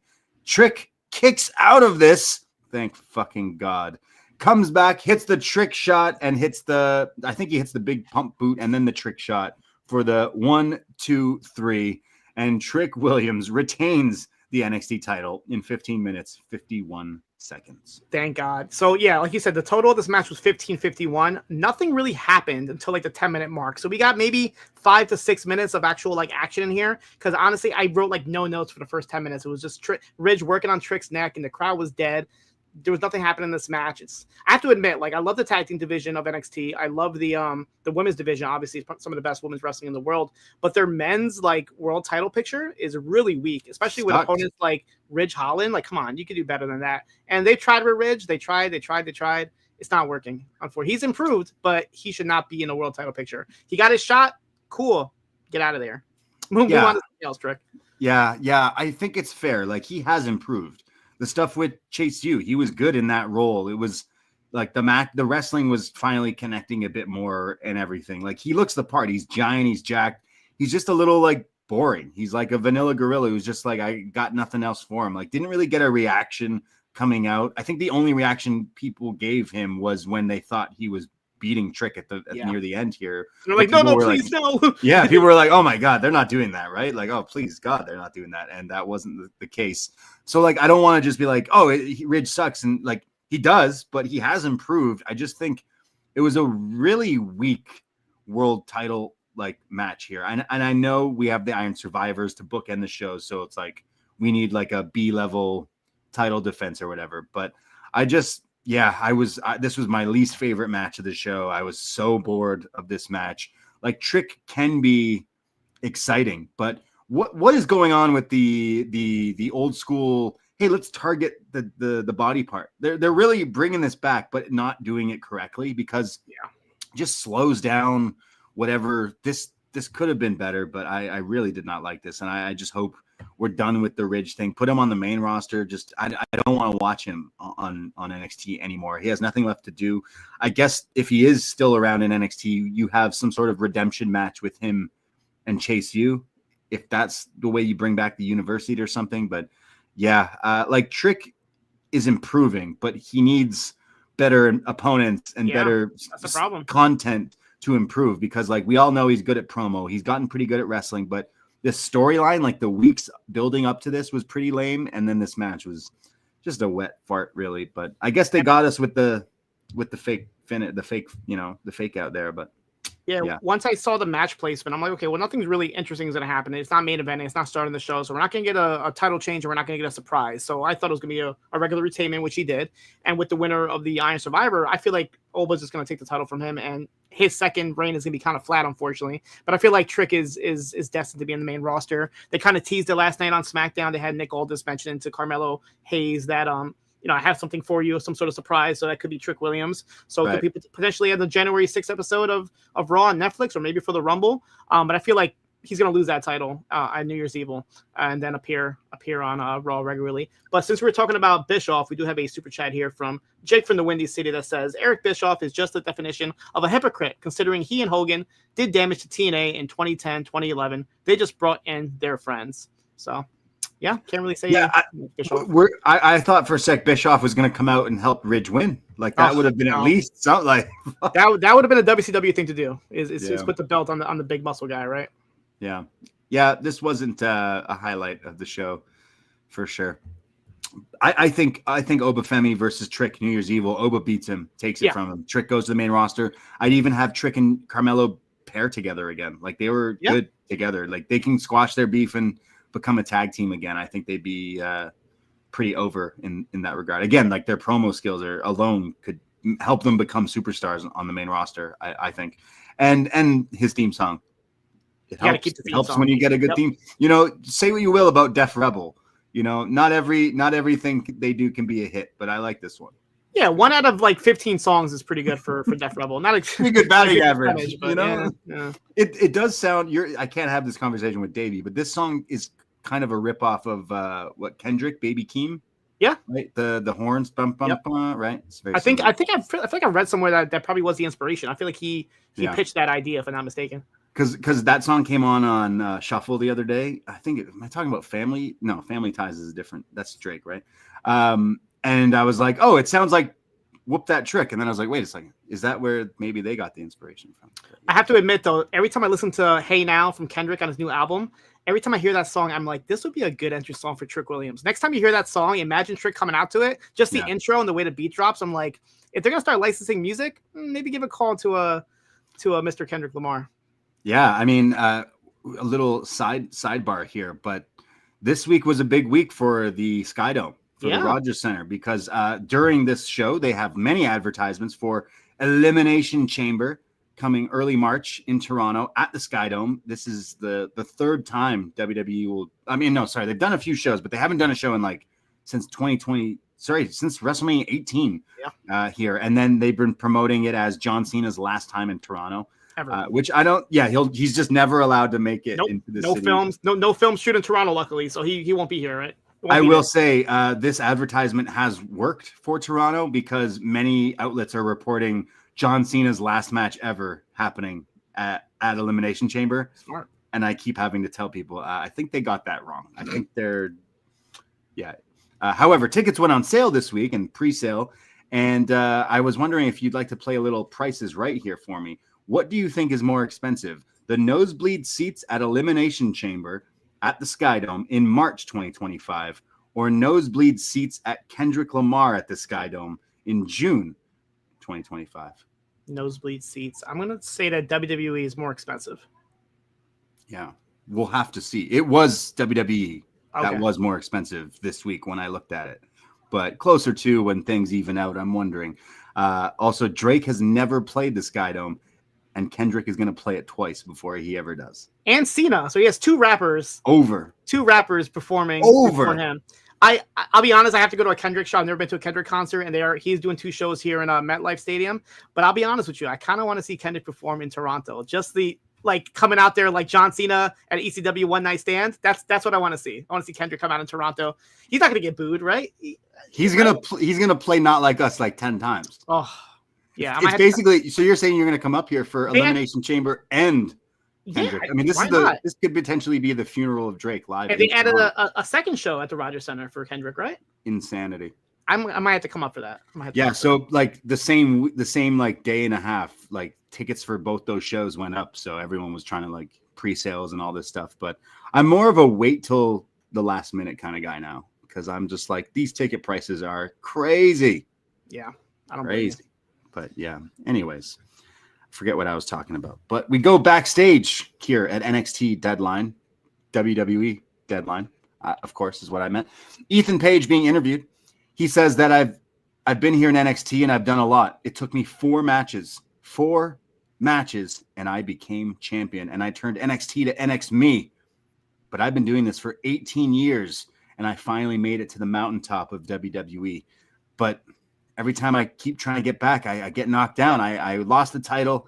I tried to win it back. I lost. I win a match to get to the Iron Survivor, and I lose again. And I'm just back where I started. So I just can't do this anymore. And the interviewer's like, hey, what does that mean? And he's just like, I don't want to talk about it, and kind of walks off. So a few things to unpack here. Ethan Page says, I just ain't got the juice anymore. I just don't got it anymore. You know what could help? A tag team partner, a friend. That's exactly what I was thinking of. It's like he wants to get out of the world title picture and possibly in the tag team division, and he might have to look up north to get a partner. We the North. Hopefully this is some sort of start to a Josh Alexander intro into NXT, because I cannot wait. Talking about Elimination Chamber in Toronto, I think it's safe to say that we will probably get an NXT show that weekend in some sort of capacity as well up here in Toronto as well. So that would be pretty cool to see Ethan Page and Josh Alexander. This is just, he has, said that he's leaving the Indies, and I do hope that it is NXT is where he shows up. So that's kind of what I got out of this promo. But there was something else in this, wasn't there, Siino? Yeah, I was getting a little distracted. I was trying to take notes of what Ethan Page was saying, but in the far distance, I saw 3 gentlemen look like they were wearing black suits, some pretty big guys, but the one in the middle was extremely tall, a tall Tongan, you might say. I feel like that might have resembled Hikuleo. I don't know who the other 2 gentlemen was. Maybe Lance Anoa'i could have been one as well. I don't know who the third person was. Maybe it could have been like somebody from the Bloodline. It could have been like a Tama Tonga or Solo Sikoa, maybe talking to them or recruiting them. But from what I saw, it looked like it could have definitely been Hikuleo as the guy in the middle. Yeah, I was looking like as Ethan Page is talking in this promo, because he's like backstage somewhere in a parking lot, and in the far distance you do see like these 3 guys walking off, and I kept like listening to him. I'm like, well, who are those guys? Wait, who is that? So I do think that was done purposely to leave some breadcrumbs. Of course, the stuff with Ava getting hurt and everything could make you lead to believe there might be some sort of bloodline. Yeah, she's got some connections. If she were to ever get hurt, I think she knows a couple of people she can call up for some backup. So I saw an interview with The Rock on I think it was Nightline, and in the interview is promoting Moana 2, and then they brought up wrestling, and then he brought up that he's very proud of his daughter wrestling currently in NXT. And I was like, Dwayne, do you watch the show? Yeah, when's the last time she wrestled? I can't really remember seeing her wrestle on the show, but I liked how he worded that. Hey, Moana 2, I actually enjoyed it. I wasn't expecting much from the movie. I thought it was going to be like because originally it's supposed to be like a Disney Plus special that they kind of worked into a movie, but it was pretty good. The music wasn't as catchy as the first one, but the actual like plot and the whole script, the plot of the movie, I think was pretty good. I enjoyed Moana 2. I'll probably wait till Disney Plus or whatever, but I did enjoy. Like, it took me a while until like a cousin or someone was like, "Oh, let's watch Moana," and I watched it, and I was like, "Oh, actually, it was really good." And of course, The Rock and his song in it was epic. But I won't lie, I have interest in seeing the live version, like him in that suit, the bodysuit, being all jacked with the tattoos and everything. It looks ridiculous. It's gonna be ridiculous, but I'm gonna be there. I'll be there opening day for sure. I won't go see the new Snow White. But I'm definitely going to go see. Oh, man. Those are some nightmare-inducing CGI for those doors, right? Thanks a lot, Peter Dinklage. Yeah, maybe it would have been better just casting actual, human beings opposed to whatever travesty that happened in that movie, yeah. That one I might wait for Disney Plus, honestly. Yeah, absolutely. I might see Lilo and Stitch live action, though. That looks good. That looks good. Yeah. Moana means family or whatever he says. We cut backstage also. Sarah is interviewing Ava, Speak of the Devil. She says that there was a hell of a performance from Ethan Page and everyone in that opening Iron Survivor match here tonight, but not sure what's going on with Ethan Page, but I'm sure his emotions are running rampant. So like, we'll let him cool off before anything comes from that. Cause he basically says like, I don't know what I'm doing anymore. She then mentions that we will return to Orlando this week, but in 2 weeks we'll be in Lowell with an NXT live on the road. And then she does announce that the first NXT from LA in 2025 will be New Year's Evil, and there will be some championship matches. I don't know if they necessarily said Oba versus Trick, but I think did. so. I think they said the winners of the Iron Survivor Yeah. matches get their title shots at New Year's Evil, and that's going to be in LA because Raw is going to be in LA that Monday. So I doubt it's the same arena, but NXT is going to be the following day. Yeah, I don't necessarily think it would be the same arena huge, that Raw is running. Intuit Dome is humongous. Yeah, it's not going to be in there. This is when Tiffany Stratton shows up. She gets a big pop here. She says that this is my hometown, Minneapolis, Minnesota. And she says that I'm also Miss Money in the Bank and that she will be watching the Iron Survivor later tonight. And then she says that she's got an idea that because she's Miss Money in the Bank, that whoever has to face Roxanne, maybe she'll be watching. And maybe La La Land will have some Tiffy time. So just giving me pure flashbacks of when The Undertaker was like, hey, Bobby Lashley, I want your ECW title. It's kind of that. It was like, Tiff, you're not cashing in on the NXT championship. Come on. Why even lie? Why even say that? Why even bring that up? I don't buy it. Yeah, they're using her because it's her hometown. She had actually really good reaction last night on SmackDown. She was wearing Minnesota Vikings colors and everything. Yeah. And what do you know? Somebody actually won their hometown. It is a new era.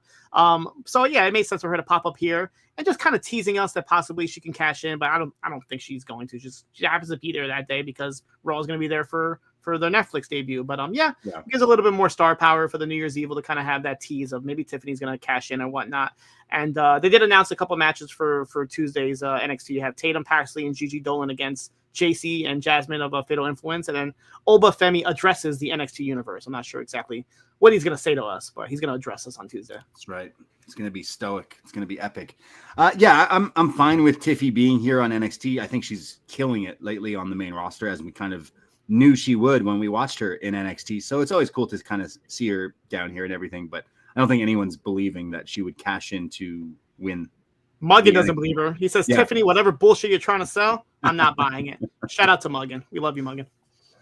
Yes. We go to our main event here, NXT Deadline, WWE Deadline. I mean, Women's Iron Survivor. It's like the same match earlier. 5 competitors and 25-minute time limit, points and a penalty box and the whole everything. We start off with Giulia, who comes out rocking her Scorpion Mortal Kombat face mask. This thing is pretty epic, like the gold scorpion covering her face. Pretty epic. I love the beautiful madness stuff that they've been pushing with her. I think it's pretty good. Giulia is starting this match off against Wren Sinclair. So Wren won the last chance match where she took a page out of Ethan Page and Shawn Michaels, where she was hit with a back fist and then fell over and got the win. And that is how she is entered into this match. I think this is a big moment for Wren. I think you look at this big match, I don't think you necessarily would have thought of putting her into this, but at the same time, coming out of this, you can see why she was put into it. You can see that they have something with her. And I think she's really grown on me in the last few months with this whole no quarter catch crew. It's brought a lot of personality out of her. It's brought a lot of the wrestling out of her. It's just completely working. So I think this was a little bit of a left field choice, but I was kind of in for it. I've been high on Wren Sinclair. I think I told you guys from the get-go. You guys were like, I'm not too sure about her, but I'm like, watch her. I saw her work at NWA, and I'm like, she has a lot of personality. She has a little bit of Chelsea Green in her, but then she also has like this scrappy, kind of like what they were trying to do with Brinley Reese, but she does it better in a way. So I actually like the way she comes off. She has this really like lovable loser. It's like she sneaks out a win, but you want to root for her. The crowd was behind her, right? Who would have known? NWA and MLW are like developmentals for NXT. AEW Dark is just NXT for NXT. Yeah. But yeah, she really got the crowd behind her during this match for sure. So Giulia and Wren start off. There's a test of strength where both of them are going at it, keep trying to like get each other. And then Wren and Giulia start going back and forth with like dozens of different pinning combos and 1, 2, 1, 2. And they keep going back and forth and back and forth. When finally Sol Ruca enters the match here, she comes in flying like a bat out of hell with this like crazy springboard drop kick. She's beating down on both of them. But Giulia drops Wren and Sol and puts them in a double STF, which was pretty impressive, just wrenching on both of them. Eventually, Wren gets out of that and puts Soul into like an arm wrench of her own, which was really great. Giulia at one point boots Soul in the head and then hits the Northern Lights bomb onto Wren and gets the first fall, sending Wren into the penalty box. But as this is happening, enters the match Zaria, who comes in and just beasts on all of them here, just attacking Soul, attacking Giulia. There's like suplexes and everything, and she's hyping up with the stinger splashes, but it's Soul who counters and hits a double Soul snatcher onto Zaria and Giulia, and she can't pin them because they both roll out of the ring, and Soul is like, damn, like I hit this impressive move and I can't even capitalize. This is when Wren's time in the penalty box expires, so she gets back into the match. Soul sees this, so runs at her and hits the Soul snatcher on Wren and pins her and sends her back into the penalty box. This is great. Yet, like, people have to understand, like, wrestling is hard as it is, right? But to try to do comedy in wrestling and still make it look good is really difficult to do. So Wren already is doing it, and it's something I always kind of picked up on her is the way that she can wrestle and make you laugh at the same time. And this was it right here, where she like runs out, she's all happy to get out of the penalty box, run into a Soul snatcher to get pinned, to get right back to the box, and like her reaction was like, "Oh, come on!" Like she was like totally selling it. And Soul was selling it too, like, "Oh, like hey, sorry, but." Get in the box there. So Wren is back in the box, and this is when I think Zaria eventually is back up, and she's attacking Soul here. And I think Soul tries to powerbomb Zaria off the apron, but Zaria is too strong. So then Giulia helps her, and they double powerbomb Zaria through the commentary desk, right in Booker T and Vic's Candy going everywhere, probably. This was pretty crazy, and the crowd are going nuts for this. And all three are like laid out. And Wren is then released from the penalty box again. She tries to lift up Zaria, but she's too heavy. She's a muscle mommy. She's like, no, I can't lift her. Soul is like too far. She's like, no. So she gets Giulia, and she throws Giulia, like tries to get her back into the ring. But she can't capitalize on this and can't get the fall, which is pretty funny. Eventually, though, there's a bunch of them outside, and I think it's is this Sol Ruka who hits like the what is this? Not the Hayabusa special. What is this called? The Sasuke? The Sasuke special? Sasuke special with the like backflips into the moonsault onto everyone here, which was very nice. Followed up by a tarantula on Wren, which was great. But then this is when Stephanie Vaquer comes out to make the whole match even here with all of them in this. And this is when everything's going crazy. She's hitting Meteora's knees in the corner. Giulia breaks up her pinning attempts, and then Giulia and Vaquer have this epic stare down. The crowd really got into it when they got the face off, because they've always been on the same side. Right? It's the first time they've actually been opposed to each other, so it definitely got the crowd riled up. Right when you think they're going to go at it, Zaria is up and pulls Stephanie out of this. There's then German suplexes around. Zaria is just killing people. Soul goes for this springboard crossbody, but gets speared in midair from Zaria. And then Giulia is hit with the F5 for a 1-2-3. So Zaria gets the point here as they continue. At one point, Zaria also showing off some high flying action, hits a moonsault off the top rope onto Soul and to Giulia, which was just crazy. And the clock is still ticking here. We go to 5 minutes left in the match when all these women keep trying to do like fast pinning attempts and roll-ups and finishers. And they're doing it. They did it in the opening one too. It's almost like when you play the video game, it's almost like dare I say, treating it like a real sport. Like, hey, I don't care how I get these points. I'm going to try to pin you no matter what is going on, which I think is a nice little touch to this match. Makes it more chaotic, makes it more like never stopping of what's going on, because you could be pinned in any second. Eventually, there's a pinning attempt from Giulia, and Stephanie breaks it up again. So then Stephanie and Giulia keep having this tease of this stare down when finally they go at it. And I think it's Stephanie who hits this nasty backdrop suplex onto Giulia, just folding her in half here. And then there's like a face buster as well. Zaria, though, picks up Stephanie and then pins Wren here. So I think it's now like 1-1-1-0 or no, one. How many is there? 5 of them? 1-1-1-1-0. And Wren everybody has a 1 except Wren. Yeah. So Wren is the only one left out as the clock is still ticking. And they're cheering for Wren. The crowd is going, let's go Wren at this point. this is really when the crowd is picking up for Wren Sinclair. There's 2 minutes left. Eventually, Soul springboards in with a like 450 buckshot lariat to both of them. Just crazy. I think she tries to get the pin here, but she can't quite get the 3 count. It's broken up. This is when Wren comes back in and pins Sol Ruca. So now it is a 5-way tie. And this is when Vic Joseph and Booker T are both kind of like, hey, like what happens if it ends all tied? And Vic kind of alludes that they would let it go. Like they would continue the match. He didn't really have an answer. You could tell he was kind of like, I don't know. Let me get back to that. And after like a couple seconds, he's like, I think we're just going to keep the match going. Yeah, we'll just add 5 minutes. Fuck it. Why not? So they continue on here and the crowd is really eating this up. There's all sorts of inside cradles and pinning attempts from everyone. Zaria comes in, though, with a double spear and goes for the F5. But then Giulia counters this and hits the V trigger, the Arrivederci? Arrivederci. Yeah, buongiorno. For the 1, 2, 3 on Zaria here for the fall. And then this is when Stephanie comes in and tries to roll her up. She is then countered into a spot of Giulia, like gets out of this. And then Vaquer goes for another, like one of those lucha, like real tight pinning attempts. But the clock runs out. Giulia, 2 points.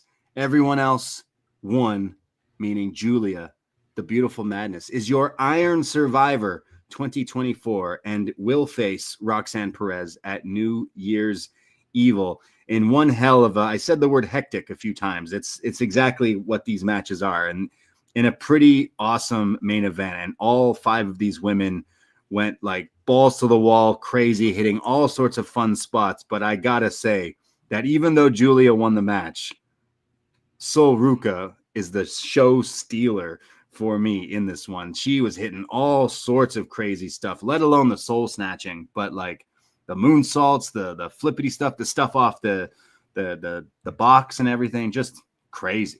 The soul snatching, show stealing Sol Ruca. Yeah, every time she's in the ring, she always shows out. But even Wren Sinclair, she had her little spots, but even she did her part. This is like the one match where all 5 competitors did their what they're supposed to do.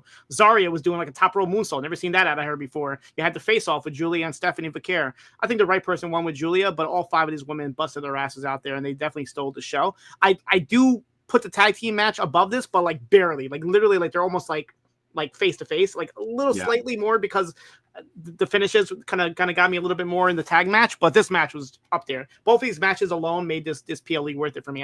I enjoyed this pay-per-view as a whole because of those 2 matches alone.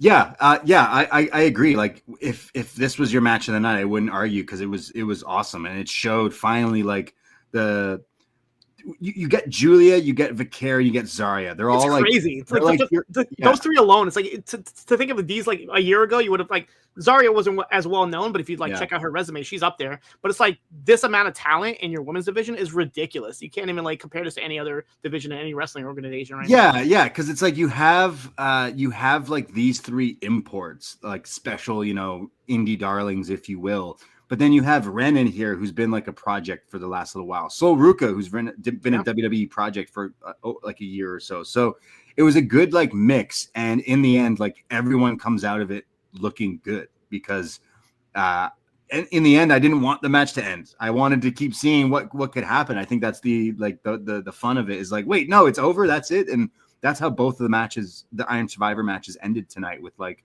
the countouts of the time elapsing and you didn't have enough points that match. So I like this match. Like it's really grown on me. I think since the last year's 2 that like, I think this is becoming a real staple of NXT. And I thought this one was the better one. I thought the women's one was better than the men's Iron Survivor tonight. I agree. I didn't expect it to happen tonight only because Booker kept bringing it up, but I do want to see in the future one of these matches actually go to the overtime. I want to see that actually happen where you have like 2 or 3 of them tied up with 1 point each or whatever the case is and give them like 5 minutes overtime just to kind of put a little bit more stakes to it. Maybe like eliminate the people that like don't have points and keep it to like 3 or 4 people that are still in the match or whatnot. I think that would be kind of fun to do that down the line, maybe like a year or 2 from now, have one of the matches go overtime just to kind of spice it up a little bit. Yeah, no, that'd be fine. Like, yeah, what would happen if they all tied? It's like, okay, 5 more minutes, and then like someone gets a fall or whatever. I also like here, like you had Zaria getting double points because she Or did she get double points? I No, think she tried to. She tried to. Yeah. Oba did. And Oba did. And then when Zaria was about to, commentary brought up the fact that she could have because Oba did. Right. Yeah. Oba is the one who did it. Yeah. I thought this was great. Like, again, Wren being the, like, some people would probably watch this and be like, wait, who's Wren Sinclair? I don't know who this is. But, like, after you're like, hey, like, she was pretty good. Sol Ruca, definitely the standout in this match of just hitting all crazy stuff. But I thought everyone had a perfect place. I thought the chaotic nature of this match of just everyone trying to pin everyone at all times made for a fun match. Like, I know it's like you got 25 minutes, which could be seen as like a long time for a wrestling match, but it's almost you're having multiple matches at the same time. Yeah. And I think not just NXT, not just WWE, but like wrestling as a whole has figured out multi-person matches in a way better way than when you watch like older, 3-ways, 4-ways or whatever. Like the matches now, there's always something going on. It never is like there's lulls or you're waiting or whatever. Like this just felt like it was action from start to finish. So yeah, I really enjoyed this match. Was it my match of the night? I still think I like the tag team match though. Yeah. I think we're both on that same page, but really got into this and then easily sets up for Giulia and Roxanne at New Year's Evil, which is, the match we got, but we didn't really get. I think we were kind of robbed of that with the CW debut and Cora Jade costing her the title. I think this time around, Giulia should be the one to take it from Roxanne. I think we're going to get 2 title changes. We already said Oba over Trick and possibly Giulia over Roxanne. I feel like Roxanne and Trick are both well overdue to be called up on the main roster. So I think this might be the way to take the titles off of both of them, honestly. Yeah, I think it would be a good like reset. As much as I don't want, I think Trick needs to move up and do stuff with Carmelo and stuff, and that opens up a way more interesting title picture with Oba Femi and hopefully some great, stories after that. But Roxanne, I kind of don't really want the title reign to end yet because it's been like so good. It's been one of the best women's title reigns, possibly ever. In fact, the only downfall was she wasn't wrestling on this show.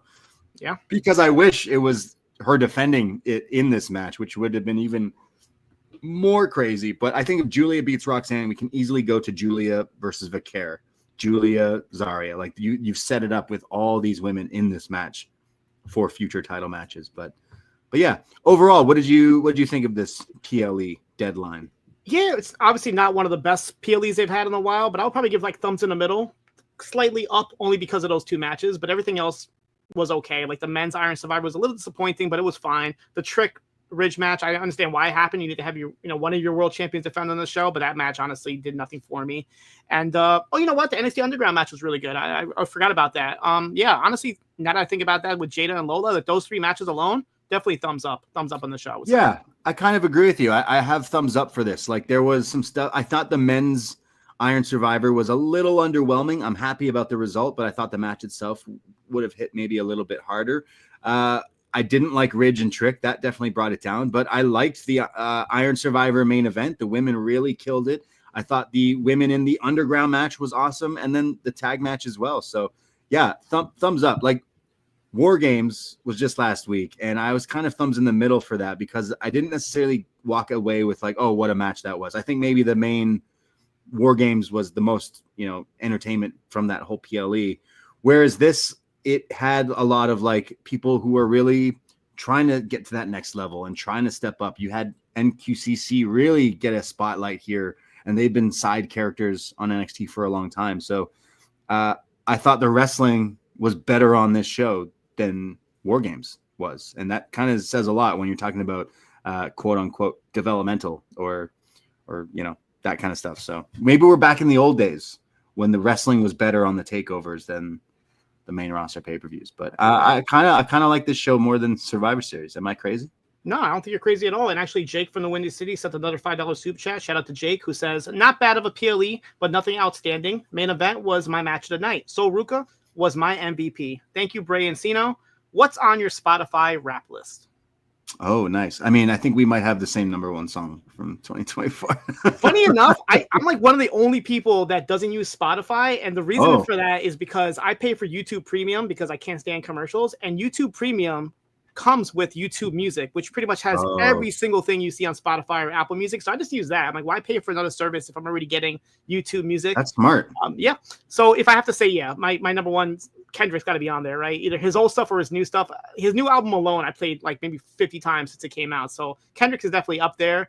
But yeah, what do you have on your list besides my number one song was Not Like Us, which I think a lot of people, because we played it a million times when it first came out. So that was that. I think my number one artist was Blink-182 because I'm still a teenager at heart. Trying to think of what else was in it. A few random songs. I think Drake made my top 5 artists, but he somehow sneaks in there. But also the beef was a big part this year, where you were listening to the songs like multiple times and listening back and forth. So yeah, I switched to Spotify like a year or two ago, and I really enjoy it because they help you find like other artists and other songs, and the playlists are like way more accessible and easy to mess around with, whereas Apple Music was kind of annoying me. So ever since I switched, I do find new music a lot more, but I do also listen to YouTube Music a lot. So I feel like my Wrapped isn't necessarily fair because half the time I'm on my computer listening to stuff on YouTube and weird.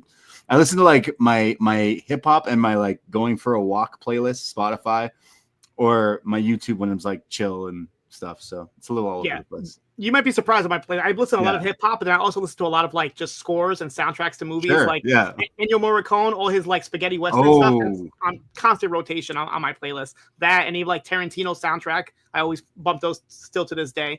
But yeah, I just don't want to pay for another service. Like, no offense to Spotify, but YouTube Music, YouTube Premium, like I can watch a YouTube video and just turn it off and listen to it on like with my phone in my pocket without having to worry about it turning off. So that's the only reason I don't want to sign up for Spotify. But who knows? Maybe it'll change down the line. Appreciate everyone who sent in their Spotify Wrapped podcast stuff. I got a few people on Instagram and Twitter and stuff sharing. So if Poison Rana or Post Wrestling show up, please tag us because we'd love to share that and appreciate all the listeners out there in 2024 and going forward to 2025.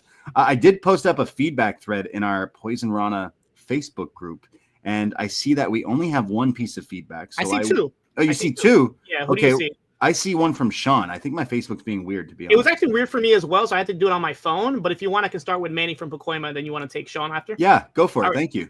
Manny from Pacoima, as my cat Blizzard wants to join in at the end here.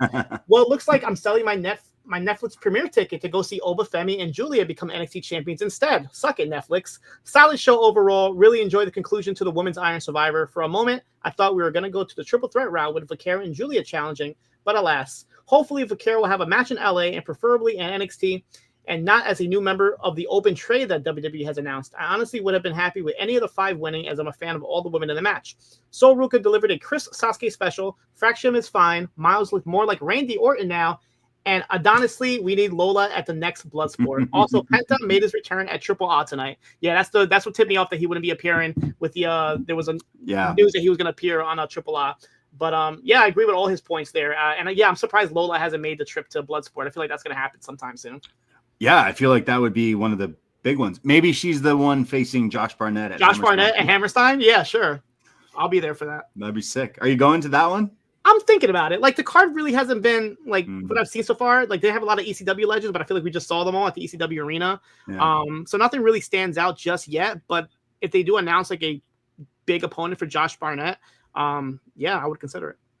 I feel like the AEW ones with Cardona, whatever's going on with GCW, AEW is kind of weird and everything. Yeah. But I hope we can all just enjoy wrestling is what happens coming out of it. But I'm not in the New York area. You are, and like going to the GCW one would be fun. But also, like, I imagine you're going to go to one of the AEW ones. Yeah, like Friday might be hard. Like, I'm probably going to choose House of Glory that night. But Sunday's off the table. Like I said, Sunday's hard for me to travel. But that Saturday show where it's the Christmas collision, I'm definitely considering doing that.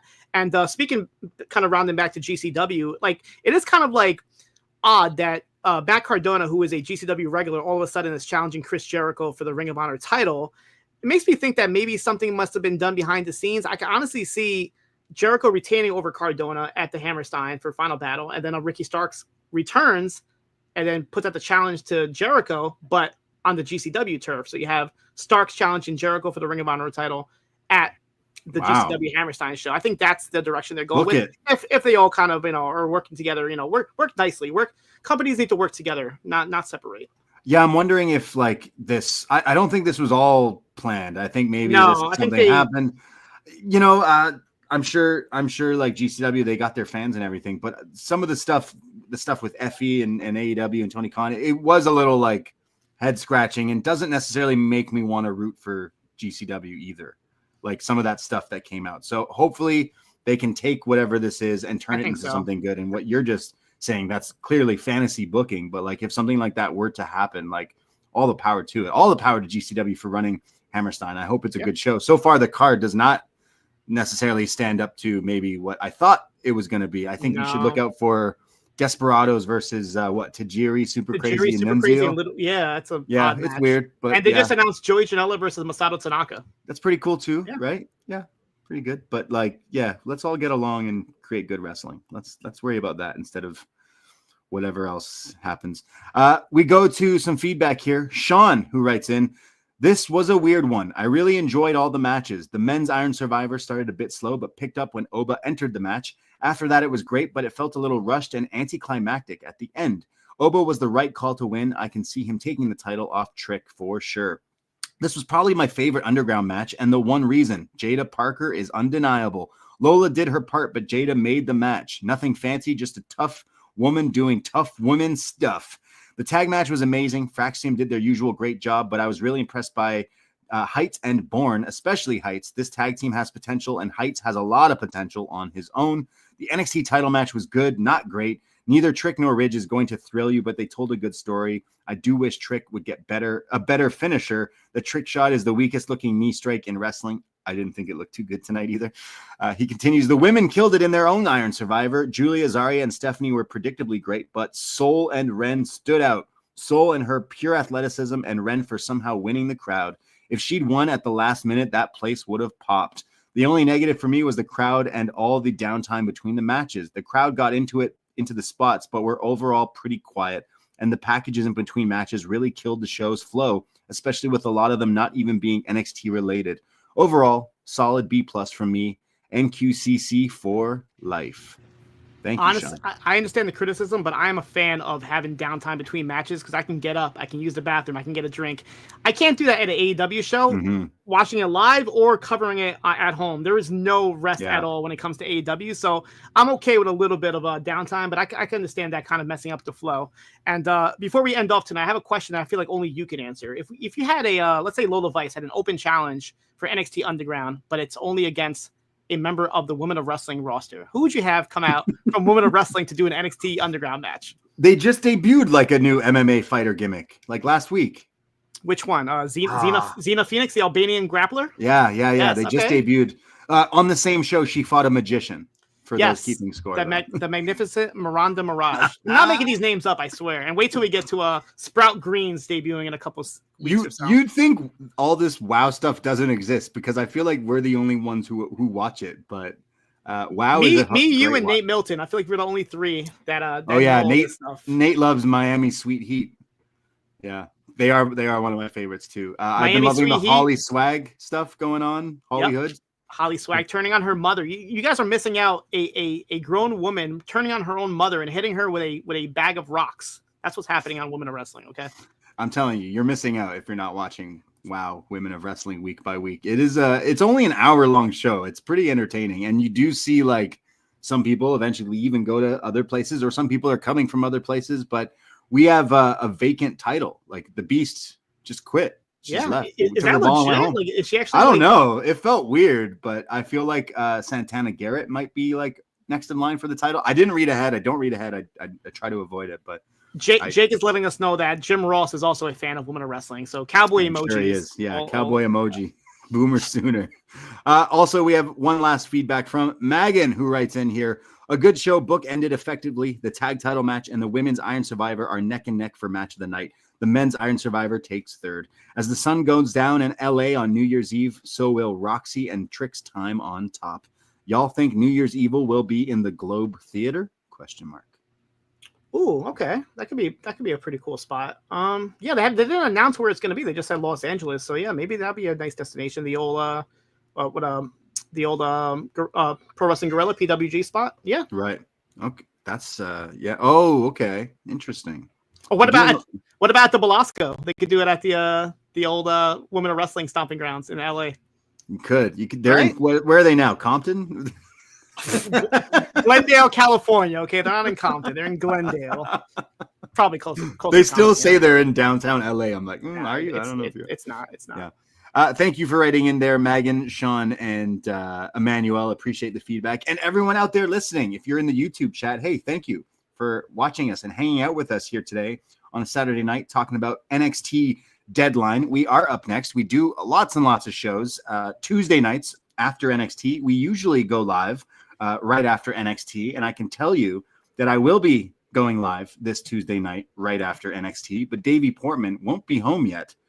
So I mentioned I love postwrestling.com, and I'm inviting someone who's never done a show with me, at least. Jack One will be joining me from postwrestling.com this Tuesday to talk all about some NXT, all the fallout here from NXT Deadline, and so much more. So Jack will be making his Up Next debut this Tuesday. So definitely tune in live 10:05 p.m. Eastern time on Tuesday here on the Post Wrestling feed. But Siino, you do so many shows. I'm sorry I took you away from Collision Course tonight, but I appreciate you joining me, good sir. Yeah, no problem. Yeah, like you mentioned at the start of the show, we have a new episode of What Up Doe. We broke down the Kendrick Lamar album as well as the ongoing lawsuits or complaints from Mr. Drake. So we go through that. We also talk about the Pharrell Lego movie, the Piece by Piece movie. Excellent movie that we broke down. And every Thursday, Shot in the Dark. If you think I'm making all this Women of Wrestling stuff up, listen to me talk about it every week on Shot in the Dark, as well as NWA and AEW Rampage and Ring of Honor and all these other shows that you probably don't realize still go on. Yes, they go on, and there is some developments on it that might affect your other shows. So 15 minutes or less, listen to me on the Poisonrana feed talk about it on Shot in the Dark every Thursday. Yes, check out all the stuff Siino does, because you do so many podcasts. Shot in the Dark is awesome for filling you in on like all the little gaps of like stuff again that you don't watch, and you fill in everything that happens and give your little two pieces about everything. So awesome content from Siino. You should check out Shot in the Dark. You should check out What Up Doe. The last episode was pretty funny with you guys talking about some AEWs as well. The hurt people and everything. I got some laughs out of that for sure. But we also have a Patreon. Davey will be back in a little bit, but we haven't stopped the Patreon shows. We actually banked a few shows. Patreon.com/Poisonrana. It's only $5 a month to become a friend. You get the access. It puts the podcast in your RSS feed. We got a Spotify Patreon as well. You can check out. It's only $5 and you get hundreds of shows. We've recently reviewed WCW Fall Brawl 96, the War Games, Fake Sting. We just released a show, and Up Yours, featuring our Emmy Award-winning friend, Rob McDonald. We talk about The Suicide Squad from 2021, John Siino, Peacemaker, all that fun stuff, Harley Quinn. But we have a show coming up. I know it's Saturday night's main event, returning for WWE. So me and Davey thought it would be fun to do a review of a retro Saturday night's main event. And oh boy, we have a fun one for you. We review Saturday night's main event number 7, featuring Hulk Hogan versus Mr. Wonderful. But more importantly, it also features one of the greatest wrestling promos I have ever seen, featuring Jake the Snake with his snake in the shower. Also featuring the Jake the Snake. What is this? The Snake Pit match? The Komodo Dragon? Ricky the Dragon Steamboat? Yes. Oh boy, this is a pretty crazy review. So all of these shows over on the Patreon. It's only $5. It's like pennies per show. Movie reviews, wrestling reviews, lots and lots of fun stuff. And appreciate you listening and supporting. Yeah. Thank you guys. Have a good night. Yeah, that's it. That's all. You can follow us on Blue Sky, on Twitter, on all the socials. Go give us a follow. Poisonrana. And appreciate everyone out there. We can't do with all our listeners, our postmarks, our NXT friends. Really appreciate the post wrestling community, and we can't do it without all of you. So thank you, everyone. And I'll be back on Tuesday, and we'll see you again soon. But that's it. That's all. Take care. Goodbye, and be safe.